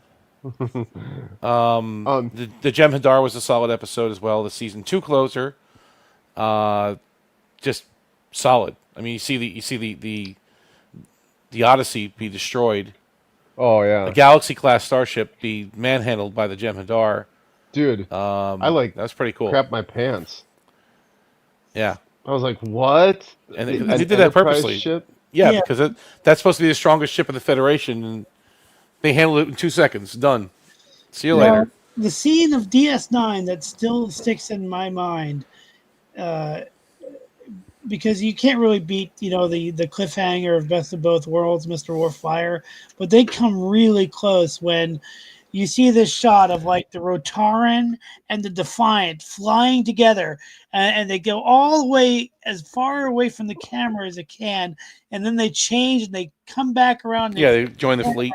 And they join the fleet. That is one of my absolute, just the way it made me feel and what it meant. It just That's cool.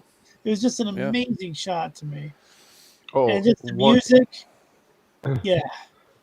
The one that I didn't mention that is probably that I totally forgot. That's another one that's got to be on my top 5 though. Is the Ducat Gold Ducat cult on Empok Nor. Yep. That is solid writing, man. Solid episode, yeah. I like that one. Psychological manipulation, You wonder the cult. if he really believes what he's doing or if he's just faking it out. They leave you some doubt that maybe he does believe what he's doing. It's called Covenant, I think was the name of that one, right? It's a well-written episode. Also, oh, sorry. Go ahead. No, go ahead. Go ahead. No, keep going. I'm gonna change a different episode, but yeah, keep going. The child, and it comes out, and he's like, Ducat's like, oh look, it's a miracle. Yeah, it's a sign from the Pa Rapes. The Pa Rapes, and everyone's like, No, we're not that stupid. We're stupid, but we're not that stupid, okay? Buddy? Yeah. That was just it was a bridge too far. It was inspired by Koresh, in the comic. Yeah. Oh, absolutely. Committing suicide. Yep. Now the other thing I liked was Tacking into the Wind is just such an awesome episode. Is that the one where they kill Galron? Yeah. all that just the way they the close-ups of Gowron, just how intense he was. You will not have this day. This And also changing day. face of evil. Changing face of evil was awesome too. Yeah. What's that one? With That's the the one brain? where the Defiant is destroyed. Yeah. The brain weapon. Oh yeah. But most of the episode was just trivial stuff like Cisco cooking, but you feel this sense of foreboding because they had just attacked Earth. So even though like everybody's just doing their own thing, nobody is comfortable. And that was a really great episode for that reason. And the reason why they could actually damage part of Earth was because of the weapon that they hadn't figured out how to counteract yet. Right. Is that why? What was Because the I was episode? what? Go ahead. Oh yeah, no. I was just gonna ask, what was the episode where they actually damaged DS9? They actually took out a pylon. Oh, that was To the Death. Was Wasn't it? Yeah. That They was followed him back. That's where we first met Wayun. Okay. Okay. Well, yeah. The Quickening was a very powerful episode. You know what episode I didn't like that a lot of people think Yeah. is really powerful? I didn't hate it, but I didn't really like it. And I'll tell you why I didn't like it. But the episode that a lot of people find really powerful is called Children of Time. I did not really like it. No. The reason, where they have to like, realize that if they go back into the future, all these people are just going to cease to exist. And the reason I didn't like it, it's a good episode. It's a good dilemma.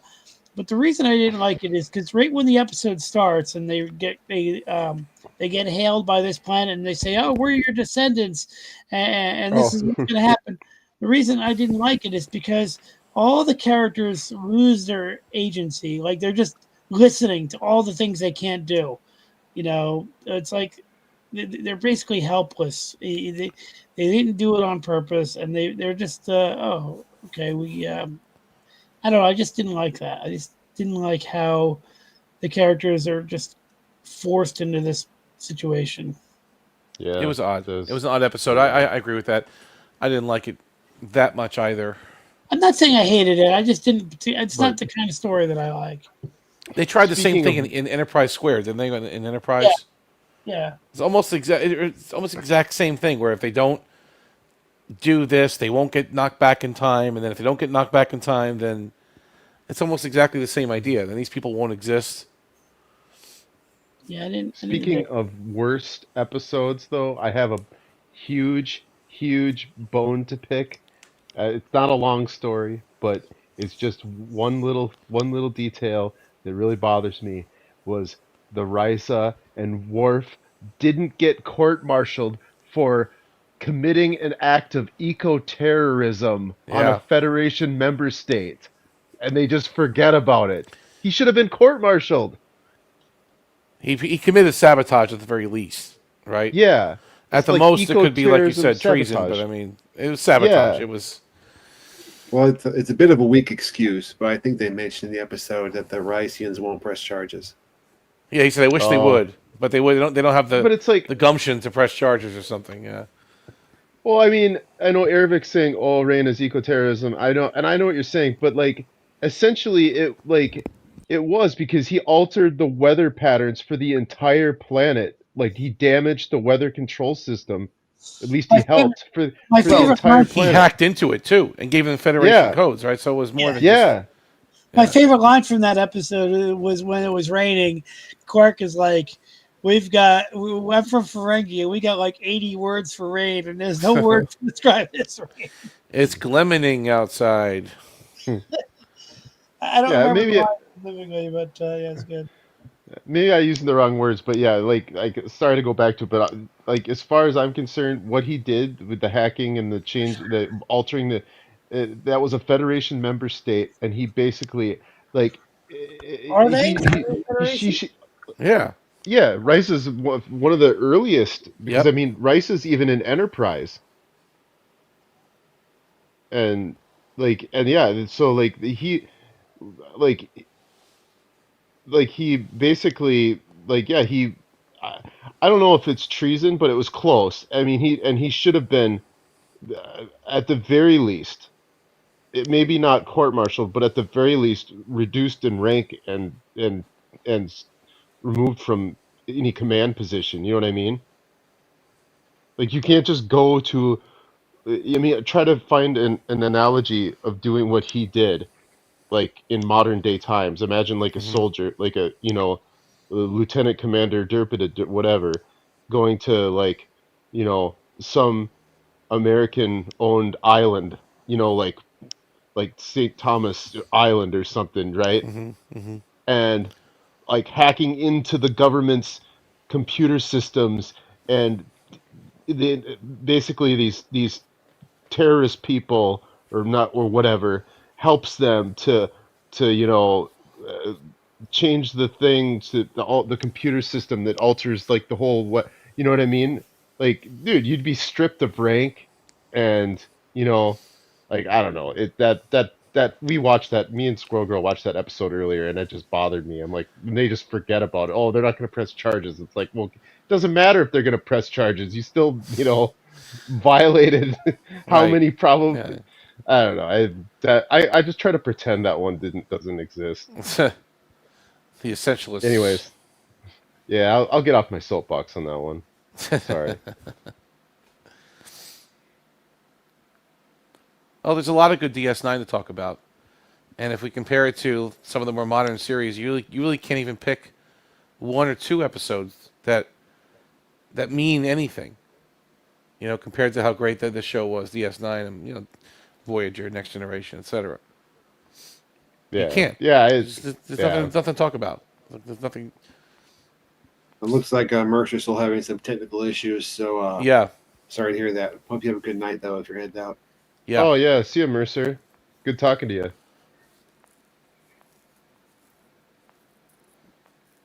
Yeah, I was having issues the other week too. The Verizon was having problems, and I kept having to rejoin. And finally, I just said, "I'm done." I'm done. You giving up? Yeah. There was some I'm sort glad of you can Verizon. Yeah. Yeah. See you. Yeah, Mercer. Good talking to you. But yeah. They were having issues with. I looked up online, and it was like a thing in our area that was. So whatever. I think it's fixed now. Mm-hmm. Yeah, they said they were putting in some new, I don't know stuff about cellular technology, but some sort of new transfer or what do you call it? New towers? What new? Um, relay Uh-huh. box or something. I can't remember. Whatever, doesn't matter. But it seems to work tonight, so yeah. Okay. I haven't been booted off yet, so that's a plus. That is a plus. But yeah, sorry, Mercer, about your issues with your ding-a-ling, ding-a-ling, ding-a-ling, ding-a-ling. Yeah, he ding-a-ling. just texted me too. He said I'm in trouble. He says, "Tell everyone I'm off to sleep." Okay, no problem. Yeah, I'm probably gonna do that soon too. Yeah, I'm not far behind. Yeah, a long day as well. Yeah, I hadn't even planned on actually. Me and Squirrel Girl we're making T-shirts with stuff on it for our for Father's Day. Oh, that's nice. And so she does crafts. Okay. And so she got out T-shirts and she's putting words on them, and I'm doing iron-on stuff on the shirt. Sounds like fun. And I barely had gotten started, and then you guys you need an extra player, and I was just like, I'll join in. Yeah. But we'll finish it here. It's fine. I'm a night owl anyways, so.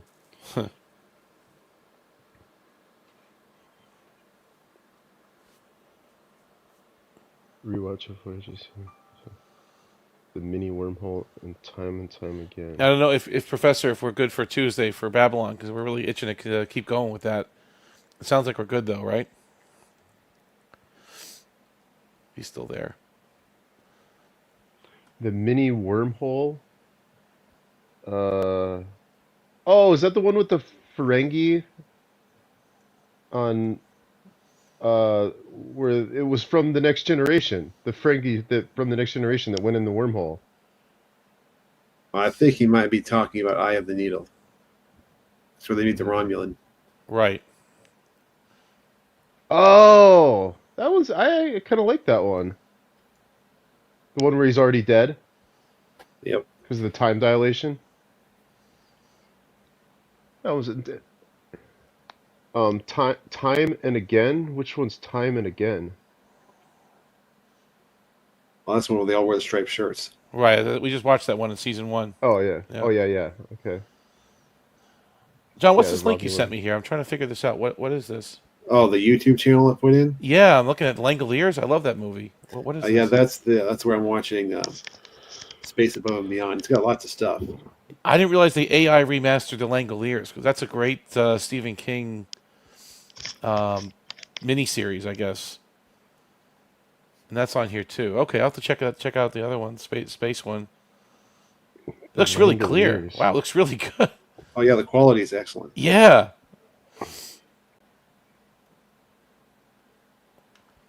I love the I don't even know. Langoliers.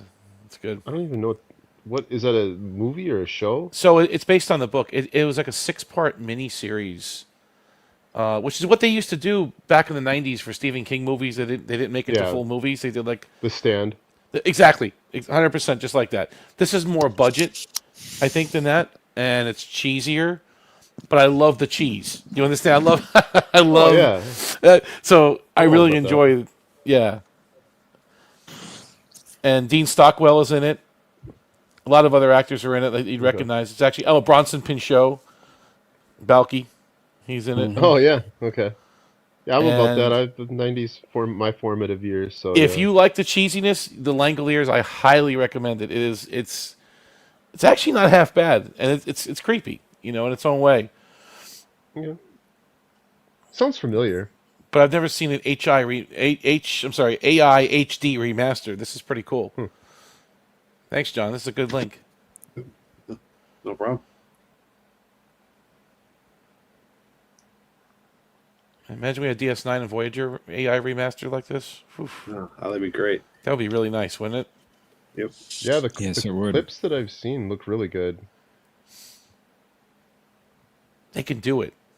We have the technology. We can do this. The fans could do it. I bet the fans could do it better than Paramount even could. Let's be honest.